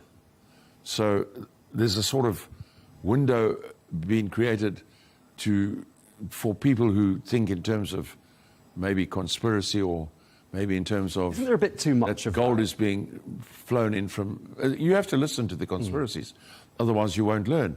But the whispers are that gold is being flown in to Fort Knox from Europe to replenish stocks that were removed. Do you think that that's likely to be true? Well, we have to see. We'll have to see. Elon is very thorough. One thing that they can be assured of, Elon is very thorough. He's the last person you ever want to have check these things. He's an auditor. He's worse than an auditor. Worse. He doesn't miss anything.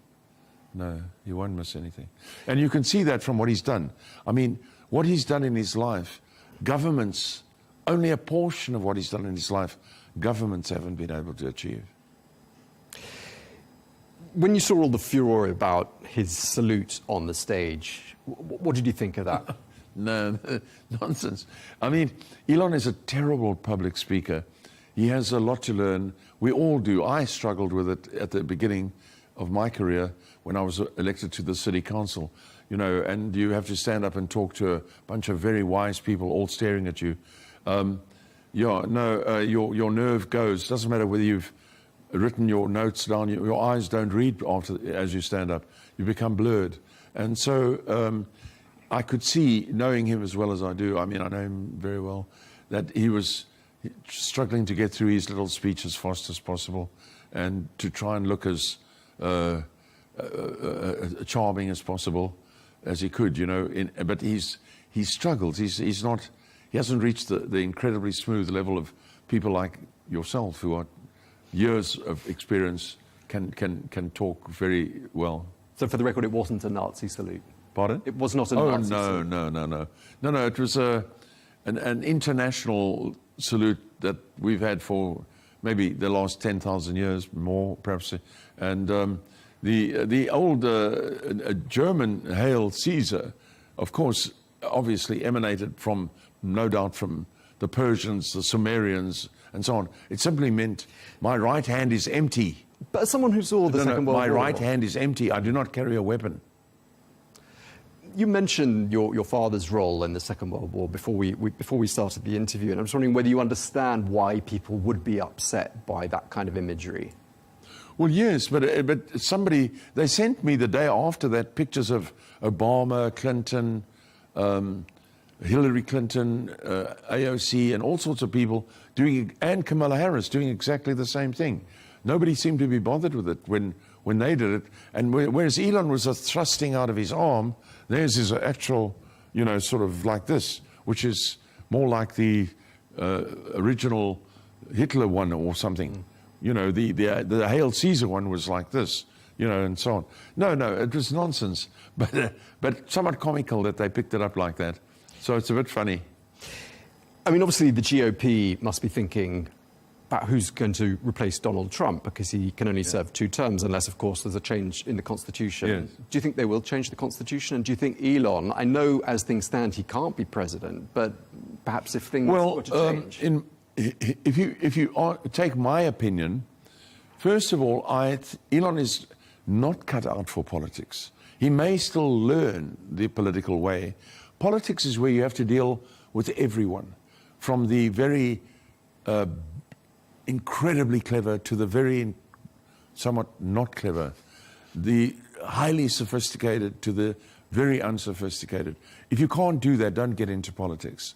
You have to deal with everyone, which was explained to me once by the president of our country. Elon is used to working with AAA people, only AAA people, and he selects them from the 10% best. He takes 10% of the 10% best and then takes another 10% of those who wind up working for him. So he would have a long way to go before he could really enter the political realm. You can already see with Donald Trump, being a businessman, that he struggles to reach, in his way, the way he talks, brash New York style, he struggles to reach the really ordinary sort of voter, you might say. But as far as Elon's concerned, if he does change, I can say, in my opinion, having read about it much as I can, Obama was not born in the United States. There's a lot of evidence. There's a lot of evidence to the effect that he was born in Kenya.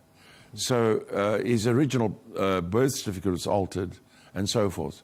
I saw, from reading, authors who seemed to know what they were talking about.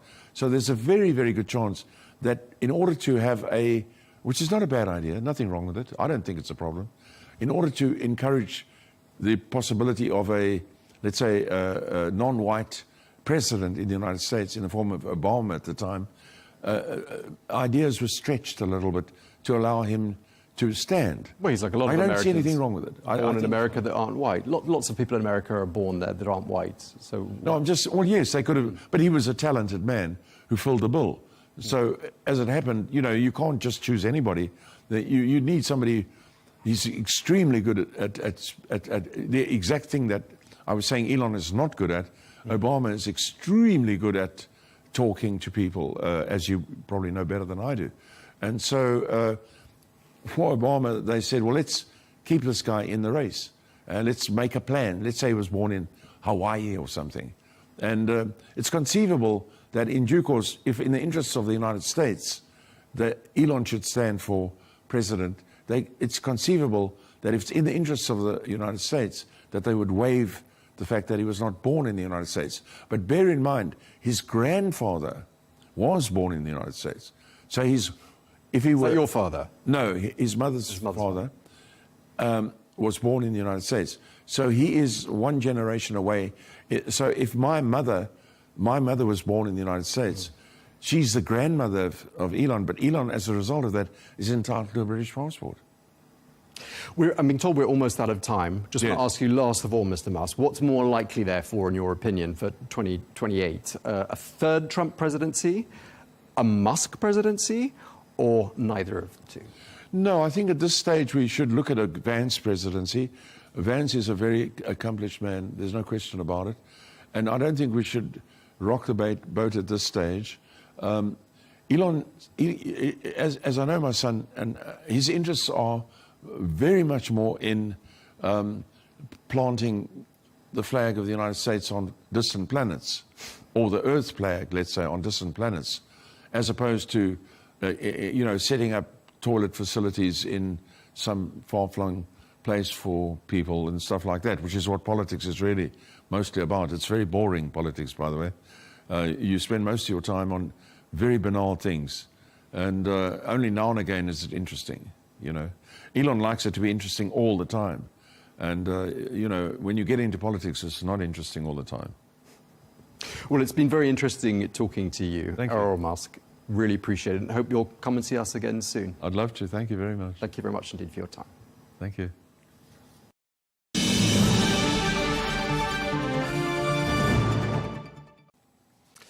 In other news, following on from Sunday's election in Germany, the centre-right CDU-CSU bloc appears to have won just shy of 30% of the votes.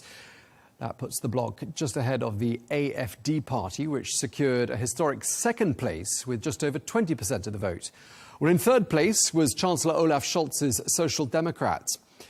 Well, the man who looks set to become the next Chancellor of Germany, Friedrich Merz, says he wants to form a new government as quickly as possible, and he's expected to try and form a coalition with one or two of the mainstream parties, but he's ruled out working with the second-placed AfD. Well, let's get more analysis. We can speak to Hans Nieuwhof, European Member of Parliament for the AfD, who joins us from Bonn in Germany. Thank you very much indeed for taking the time to speak to us. I expect it's been a very busy day for you because the AfD came in second place, which is a historic result in that election yesterday. How are you feeling today? Well, we're feeling great. As you just said, it's a historic result. We doubled the number of votes and we doubled the number of seats. If you take a look at the seats which the parties won yesterday, you will find that the Union, the Christian Democrats, just won an additional 11 seats, whereas AfD won an additional 69 seats. So you can clearly see from that who's the true winner of that election. It's the AfD, and we are, of course, happy and proud about it. Now, other parties are saying they want to keep the AfD out of government, and there's this so-called firewall there in Germany. Tell us a bit about that firewall, and do you think there are any signs that the parties that came out on top are going to reconsider their position with regards to working with you? Not at short notice, because they are, in a way, victims of their own propaganda. Parts of them at least, believe the kind of denigration, the dispraise which has been so common against AfD. So it's prohibitive for them at short notice to cooperate with AfD. But I think in the long run, things will look different because AfD is the only party which really has to the main political problems in Germany, that is migration and economy, has a principled approach, whereas the Christian Democrats just react to changing environments. So they are not really able to bring a turn to German politics. This will be possible only in cooperation with AfD. So we'll wait and see. And I can tell you that Chancellor Merz will enter into big problems over the coming month. Why do you think that? Well, the main problem is that much of what he promised to the German voters, he won't be able to do with the Social Democrats. And he needs the Social Democrats to form a coalition because he doesn't have enough seats in the parliament to build a government. So he needs at least one partner for a government, and that will be the Social Democrats. But the Social Democrats do not agree at all on the approach of CDU, at least the proclaimed approach of CDU, for instance, in the migration question. So how does he want to bring about a change in migration if his partner and the government doesn't go along with him? The only party with whom he can reach that aim is the AfD. So that's why I just said before, sooner or later, he will have to change his attitude and to enter better relations with us. Okay, so you're saying that in the medium term, the new chancellor will be forced to work with the AfD because there won't be an alternative.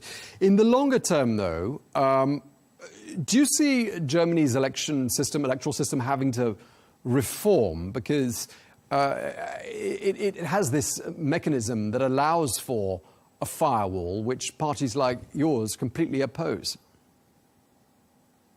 Yeah, the result of this is a high polarization of German society. AfD has grown stronger over the past years to the extent of now 20.8%, which is, as you said before, a historical mark. And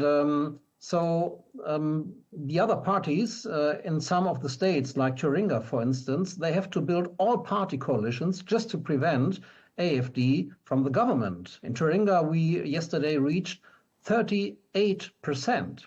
So sooner or later, these coalitions, all-party coalitions against AfD, just won't work. And the only solution is to break down the firewall and to understand that for the benefit of the country, for the well-being of its people, only a collaboration, a cooperation with AfD will help. Now, your party leader, Alice Weidel, says she received a congratulatory call from Elon Musk. Why do you think he was so interested in this election? Why Elon Musk is so interested in that election? Yes, that's right. Well, I think the new American government is largely on the same track as we are. That is, it's a patriotic government. It's a government which clearly says we first of all have to take care of our own country, but not of the whole world. That's our approach as well. We think as German politicians, first of all, we have to take care of German politics. We do not consider the nation state to be a bad thing in itself. No, you find nation states all over the world, and there's nothing really which brings people closer together than the idea of the nation state. That's why we have them everywhere. But this idea, the idea of the nation state, has been discarded in Europe. The left-green ideology is a kind of a universalist ideology, which also wants to bring its ideology to all regions in the world, which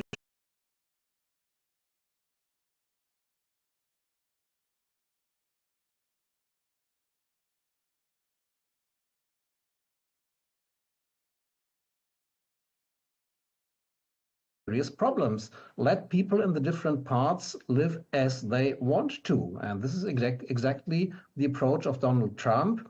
He advocates multipolar world order just as we do. Let there be an American pole. Let there be an Arab pole, for instance. Let there be a European pole and others. So let everybody live the way he wants to and not put everybody under the stress of European universalism. How much of a difference do you think... And that's the reason why Elon Musk supports us. Okay, and how much of a difference do you think his support made to that historic outcome in the election for the AfD? Not really much. Maybe 1% there, to the best of my knowledge. This has not really been examined. The main thing for our success is that AfD addressed the main political themes in a way which people found convincing. And the second reason is that the party has professionalized over the past years. So we had a very professional electoral campaign, and our politicians have learned how to communicate to society in order to secure such a success. What's also important to know is that the paradigm of AfD being a Nazi party and all this nonsense doesn't work anymore. People have come to know who we are. And this is complete nonsense. We are neither a Nazi party nor are we an extremist party. We are just a conservative, patriotic party, as you find them in so many countries of the world for the best of their countries. And so this doesn't work anymore. People don't believe that narrative anymore. So the whole, all these factors together made for the success that we had yesterday. So a lot of Germany's mainstream parties are quite annoyed, and they expressed it, that Elon Musk was somehow, in their view, interfering in the electoral process in Germany. How do you respond to those claims by your rival parties who say that Elon Musk got involved, he shouldn't have done, he was interfering in our electoral system? Well, then you should, avoid any or disallow any sort of interference. Nobody complained when Greta Thunberg interfered for 10 years in elections worldwide, actually. So why should there be a problem if Elon Musk expresses his views of the situation in other states? Everybody's doing so. The Americans are doing so. Even the Greens and the leftists are doing so. Let him do as well. There's no problem on our part. We just ignore these complaints because we know it's about damaging our eligibility, and that really is nothing that will lead to any fruitful results. And we've heard future Chancellor Merz talking about achieving independence from the United States during the last 24 hours. He's been making these speeches. What do you think he's getting at here? Well, I think he's lost any sense of reality. Look, the Europeans had a problem of procuring a victory of Ukraine with the Americans. Now, how do they want to do it without the Americans? There's no chance, actually.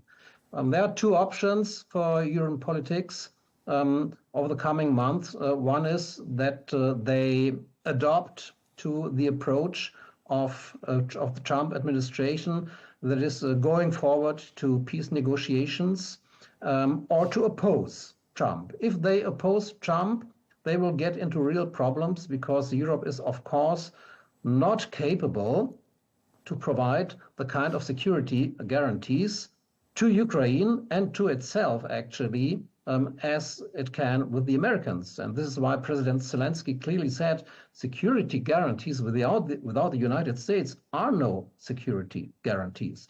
So that's the status of the Europeans, and they really, they're having a wake-up call now, a really serious wake-up call, because they slept for decades and didn't take care of their own security. Now, there's nothing quick to happen here. Actually, with 27 member states, you can't just organize your arms industry in an efficient way. Look, when the war in Ukraine broke out, the 27 member states had just to get an idea of what ammunition they have at disposal to give it to Ukraine. That was a really hard thing to do. We had a report on that in the European Parliament, and the result was it was extremely complex just to find out what ammunition is available in the European member states. Now we have a problem also to find out what is the ammunition at disposal. How do you want to create, for instance, a system that can intercept the Oreshnik missile? So these are very, very complicated issues, and I don't see at all how the Europeans can do that on their own. They will depend further on the Americans, and I'm quite sure, I want to predict that Friedrich Merz, who yesterday was very bold versus Donald Trump, will change the tone and will deliver quite a different rhetoric to Trump when he meets him. And just lastly, Hans, because we're nearly out of time, you mentioned how some people have said that the AfD has got these Nazi sympathies, and those are your words just a few minutes ago. For someone who's watching, who's concerned, who says, they're worried about the rise of the AfD, it's come out at second place in a country which, as we all know, has a history that some people will remember and find extremely troubling. What's your message to people who will be frightened or alarmed by the rise of the AfD? Well, that there is no reason at all to be alarmed. We have nothing to do, really nothing to do with historical Nazism in Germany. And also there are no references from our part to this time. They are distant. We distance ourselves from any such idea. AfD as a democratic party, and if you come to know the people, if you come to know our program, that's the best thing you can do. You will understand that this is a very normal, a very good, democratic, patriotic party. All right. Well, thank you very much indeed for taking the time to speak to us, Hans Neuhoff. Thank you again. Goodbye.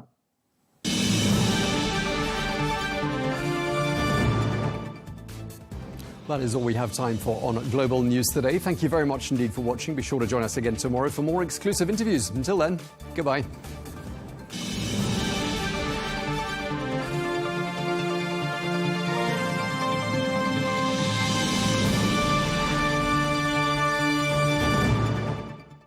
At Al Arabiya News, we go beyond the headlines. From the latest breaking news to in-depth coverage of global events.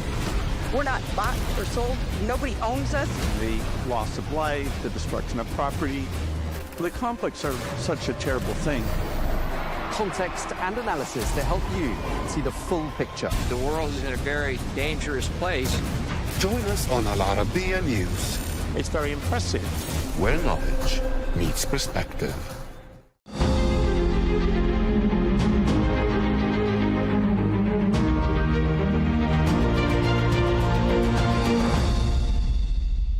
Good afternoon, everybody, and welcome, of course, to the Saudi House. Today, we're going to be talking about climate change, Saudi Arabia in particular, their contributions to addressing global environmental challenges. His Excellency Adel Al-Jubeir is here with me. Your Excellency, it's wonderful to see you as always. It was a pleasure. I want to kick off, though, by asking you about what we've seen in just the last 48 hours. U.S. President Donald Trump signing a raft of executive agreements and pledging to withdraw from the Paris Accords. In your mind, does that damage the world's ability to fight climate change?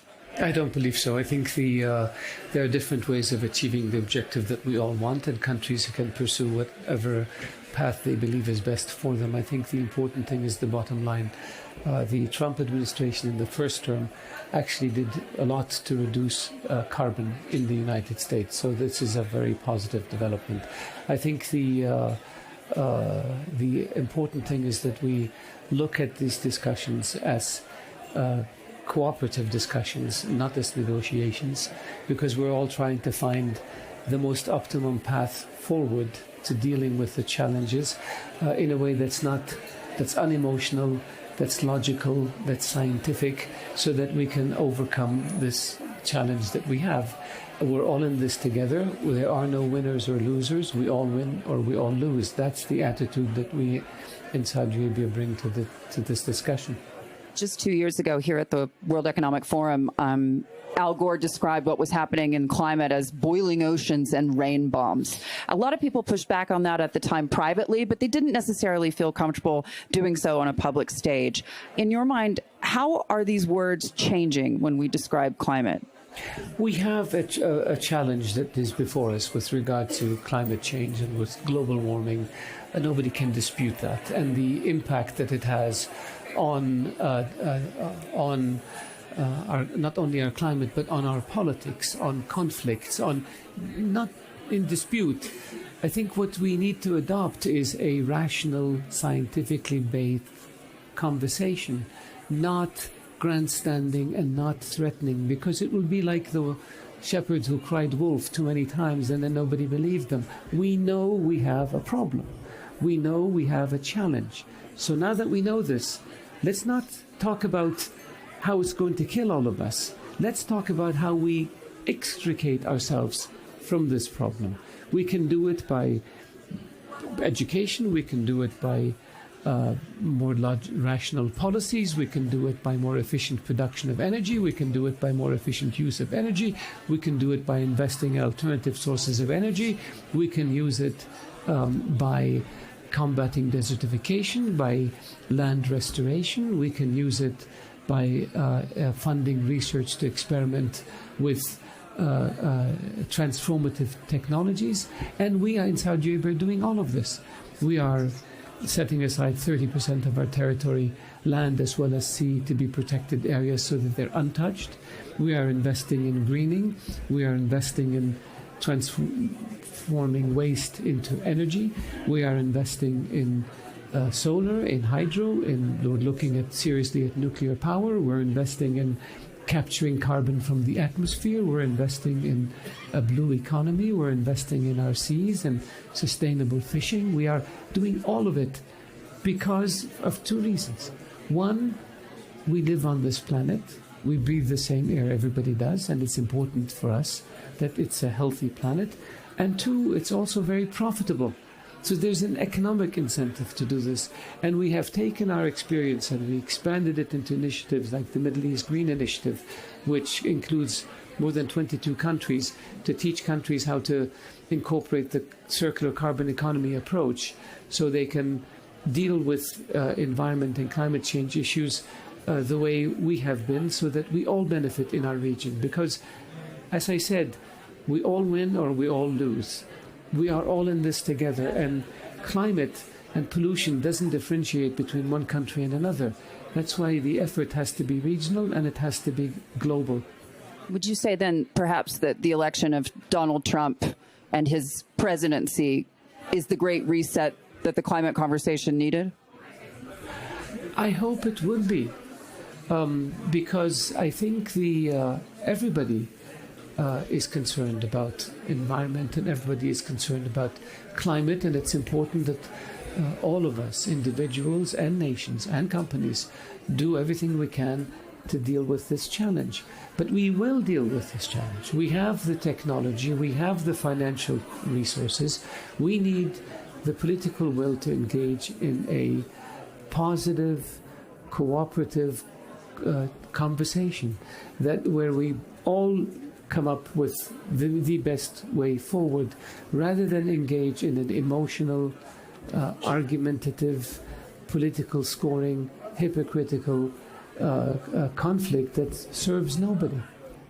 Speaking of hypocrisy, over the last several days in the Financial Times, there's been reporting that billions of dollars have fled out of green ETFs and green investing. In your mind, are they jumping the gun there? I don't know why they pulled out and what investment criteria they have. I do know that in Saudi Arabia, the investments that we have made in renewable energy, in solar, in turning waste into energy, when we're looking at nuclear, when we're looking at efficiencies, ensuring that we don't have flaring of oil and gas, that we don't have leakages, that those have been extremely profitable. We have huge investments in electric vehicles. We're looking at producing electric batteries. We're looking at storage facilities. And for us, these have been very profitable investments. So we are committed to continuing to invest in this. But in terms of the withdrawal of funds, I don't know what was the reason for them investing in those funds in the first place. I don't know what the returns are, so I'm not in a position to comment on it. But what I can say is it could be a function of people getting excited, wanting to do politically the right thing, and then realizing maybe the funds should have gone somewhere else. When you think about what Saudi Arabia is doing in this fight against climate change and to make the planet, frankly, a better place, it was interesting. His Royal Highness Prince Abdulaziz just a few days ago during the Future Minerals Forum in Saudi Arabia talked about exporting enriched uranium, yellow cake. That's politically dicey, if you will, as you know. In your mind, how do you explain those kinds of exports to the world? Very simple. We are a large energy producer in the world. We want to be an exporter of energy to the world, whether that energy is oil or gas, whether that energy is solar, whether that energy is electricity, whether that energy is hydro, whether that energy is nuclear. We want to have a nuclear program in Saudi Arabia to produce energy. We have between 1% and 4%, according to estimates, of the world's uranium deposits in country. It makes a lot of sense to exploit those resources economically by mining it. It makes even more sense that once you mine it, that you engage in the processing to turn the uranium into fuel that you can sell at a higher price. So that includes all of the steps in turning uranium from dirt into energy. And it involves taking advantage of the associated industries that come with this and taking advantage of the profits that come with this. We do not want to be a country where mining companies come in, dig up the soil, remove it, do all the processing and all the refining and all the producing of energy outside. We end up with a hole and we take less than 10% of the value chain. We want to benefit jobs, associated industry, and profits. And we believe that we can do it, as does the International Atomic Energy Agency, in a way that has nothing to do with producing nuclear weapons. Our objective is energy and profit. Tell me this, speaking of weapons, in the years past, we've often talked about how Saudi Arabia in the 70s and Russia just a few years ago was using energy as a weapon. In your mind, how vulnerable are we today in our energy systems? And I'm talking about whether it be the enormous amount of energy that AI, as we know, is going to require, whether it be just oil markets generally. How vulnerable are we today in our energy markets? I don't believe, I wouldn't describe it as vulnerable. I would describe it as we are looking at an increase in demand that needs to be filled somehow. Because if it's not filled, then you're going to see a huge spike in prices. And AI and data centers require a lot of energy, and that energy has to come from somewhere. We in Saudi Arabia want to be a hub for these centers. We have the land. We want to be able to, we can produce that energy using renewable energy, solar energy, other energy, and we can do it efficiently. And we believe that given our geographic location, we can have the connectivity to be able to send it abroad. So this is one of the priorities for us. So I think that this is how I would look at it. In terms of oil weaponizing energy, we have maintained for many decades that oil is not a weapon. It's not anymore. It's not a weapon. You can't shoot it. You can't fire it. You don't take it to the battlefield. It's a commodity. And it's a precious commodity. It relies on supply and demand, sets the price. We want to be a responsible producer. We have been a swing producer where we try to keep the markets in balance as much as we can to reduce the massive fluctuations in the price of oil, so that it makes it easier for people to invest, to borrow money, and to return their investment, and also to plan long term.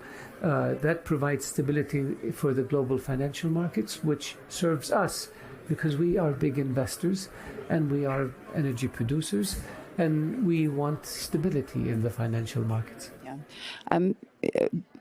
Donald Trump is widely expected to visit Saudi Arabia in the near future. What kind of conversation do you want to have with him regarding energy and climate? President Trump is most welcome in Saudi Arabia anytime he wants to come. And I think the conversations between Saudi Arabia and the United States, we have been allies, we have been partners for 80 years. We have huge interests, whether it's bilaterally in terms of trade, investment, in terms of cultural exchanges, in terms of students, in terms of whether it's regionally. We work very closely together on bringing peace and stability in a region, maintaining security in a region, whether it's globally, the same issue. We have very important relationships on technology, on energy, on investments. We are large investors in the U.S. economy. American companies are large investors in the Saudi economy. So it is a huge relationship, and it has many, many dimensions to it. And every time our two countries have worked closely together, they have been able to achieve great things, whether in terms of stability and security and peace regionally and globally, and in terms of prosperity for both countries when it comes to trade and investment issues. There's a lot of speculation about what the U.S.-China relationship will be in the future. Saudi Arabia, of course, has a strong relationship both with the United States and, of course, with Beijing. How worried are you about the possibility that a trade war between the United States and China could derail your agenda as a country? We have very strong relationships with both countries. Our relationship with the U.S. is a strategic relationship. China is our largest trading partner. We believe that stability in the global financial system and the global market serves everyone, and we hope that the two countries will be able to negotiate their differences, because a trade war does not serve the interests of either. And I believe that we have seen in the past that the two countries have been able to negotiate or resolve their issues and reach understandings through by discussing it rather than by turning it into trade wars. Talk to me a little bit about the region when it comes to climate. Obviously, we see the UAE made a great deal of strides, obviously hosting COP28. In your mind, as Saudi looks forward to its own hosting of a COP, what are some of the things you're hoping that the region is able to achieve? Our region, the Gulf region in particular, has done, I think, an outstanding job in terms of dealing with climate, the challenges of climate, as well as land degradation, as well as biodiversity. So the Rio Trio, the three COPs, we have invested tremendous resources in it, beginning with education and all the way to implementation. In Saudi Arabia, we have more than 70 initiatives domestically that deal with all of these issues. We have initiatives globally. I mentioned the Middle East Green Initiative. We established the Global Water Organization. That was an initiative by His Royal Highness the Crown Prince to bring clean water and how we use water more efficiently to as many people as possible. We are part of the Methane Pledge. We are involved with cleaning oceans, and we're involved with reversing pollution of plastics. We are involved in a lot of initiatives, and we have provided investments to many countries around the world to help them with resilience, to help them with beefing up infrastructure, to help them with desalination, to help them with on and on and on. We are doing a lot of things. We hosted COP16, the Earth COP, was a land degradation and drought COP, and our objective was to raise the awareness level and highlight the link, the nexus between land degradation and security. If you have land degradation, people don't have food, they move to places where they can plant food. Chances are people live there, you have conflict, you have bloodshed, you have violence, you have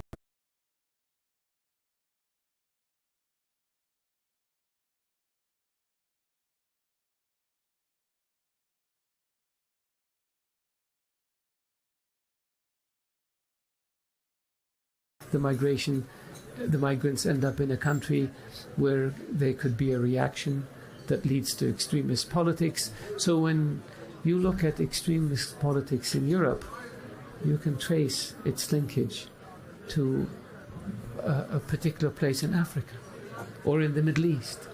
And you can trace the origins of that conflict to drought. You look at the countries in the Sahel, 90% of the Chad River evaporated since the 1960s. It created dislocations for millions of people who moved, created conflict, and then we're paying the price. Darfur, Sudan, has been engaged in a conflict for almost 40 years. And it started with drought, and it turned into a conflict, ethnic conflict, civil war. People are paying the price, and our objective is to highlight this to people, invest early in land restoration, and avoid the consequences that will cost us 50 times more to deal with than if we had dealt with it at the outset. And the irony of all of this is investing $1 in land restoration generates between $7 and $30 in profit. This is better than investing in high tech. Why don't people do it? And this is what we're trying to show people. And it's not this is not an issue, land degradation, that concerns North Africa and the Middle East. Germany has a problem with the waters of the Rhine. Southern Europe has problems with drought. This is an issue that impacts everyone.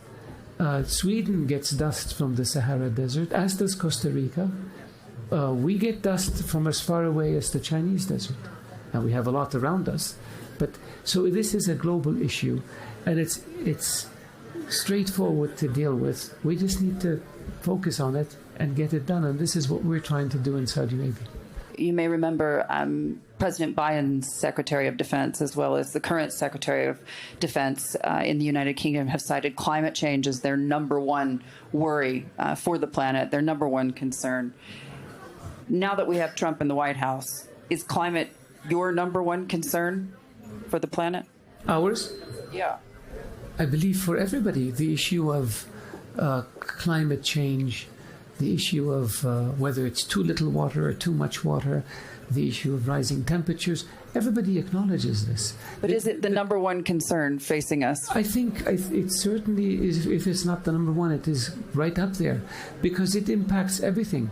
It impacts, for example, desertification, impacts the reflection of the sun, impacts weather patterns over the Atlantic, impacts the frequency and intensity of hurricanes in the Caribbean, impacts weather climates around the world. Dust can do the same thing. And also the climate issues can impact what happens in the oceans, and the oceans are our biggest reservoir for carbon. And that impacts, again, the rain patterns. And so it's a cycle that impacts everything we do, and it's linked to economic development, it's linked to wars and conflict, it's linked to prosperity. 800 million people on the planet are undernourished. The amount of land we can grow food on shrinks. Populations are rising. So we're heading towards conflict. We have to fix these issues. And I don't believe that anyone disagrees with this. I believe the differences have to do with what's the right way to move forward in tackling these issues. And I think that grandstanding and emotions and hypocrisy and threats and shaming and naming and finger pointing doesn't get us anywhere. Rolling up our sleeves and planting trees, redesigning our cities, investing in technology, investing in alternative sources of energy, pointing out the benefits and the profitability of that path is what will get people to move towards the right direction. And when we can deal with these issues, they will have a direct positive impact on security, which will then have an impact on stability and peace. It's interesting, over the last several days leading up to his inauguration, Donald Trump talking about Greenland. I've spent a lot of time in Russia and Ukraine, as you know. And when we talk about climate and what's happening in the Arctic, the ice, surprise, surprise, is melting. That raises security concerns. Russia has the most military intelligence hardware in the Arctic, as well as oil and gas infrastructure, as you know. In your mind, are we living in dangerous times as a result of climate change? I think we are always living in challenging times. The history, unfortunately, of mankind has been one of wars, not peace and stability. I believe that the conflicts may shift from one region or another depending on the century we live in, but war has been a constant in our history, unfortunately. I think we are moving towards a global society, a global village. I don't want to call it village, it's too big for a village, where we now recognize that something happening at one end of the world has a direct impact on something on the other end of the world, which we never had before. How long did it take to get mail from Europe to the United States 150 years ago? Now it takes a nanosecond to get pictures and voicemail and from the Amazon forest to Siberia because of technology. How long? So now we deal with the issues of that go beyond our borders, that impact all of us positively or negatively. COVID doesn't differentiate between male, female, between Muslim, Jew, Christian, between Asian, African, European. It doesn't differentiate. We are all its target. And unless we all work together to contain it, we can't. And we did work together, in spite of our differences. Maybe not ideal, but in a very effective way to contain it and push back against it. So we are, in one hand, yes, business as usual, challenging world, you called it dangerous world, but also business as unusual, which is a recognition that we need to deal with each other to handle global issues like pandemics, like climate, like transportation, and that those issues can only be handled if we work together.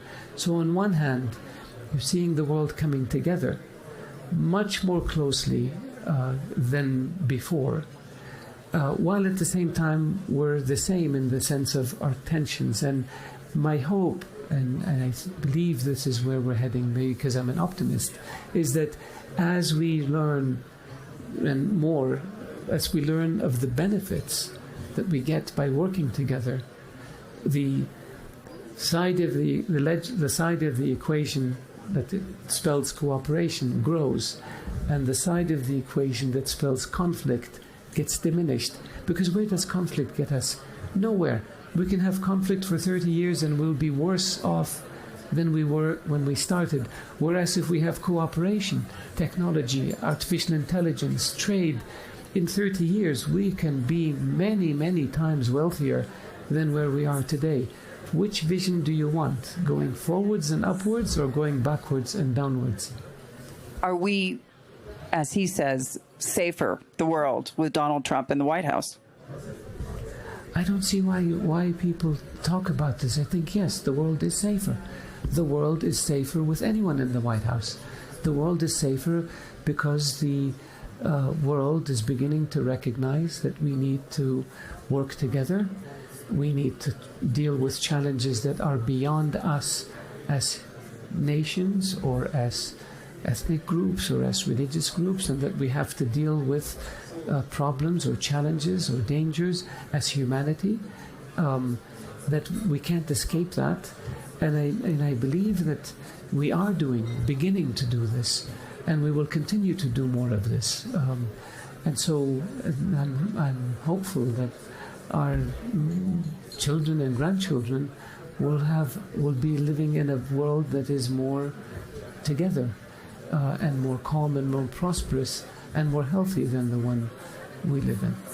Your Excellency, thank you so much for joining us. Thank you.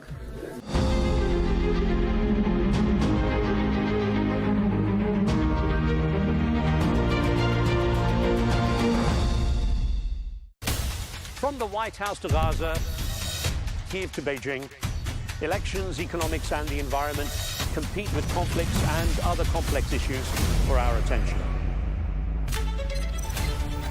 In an age of fake news, deepfake and artificial intelligence, they've got to have a vote and a say. It's important to look beyond the loudest voice to understand the truth.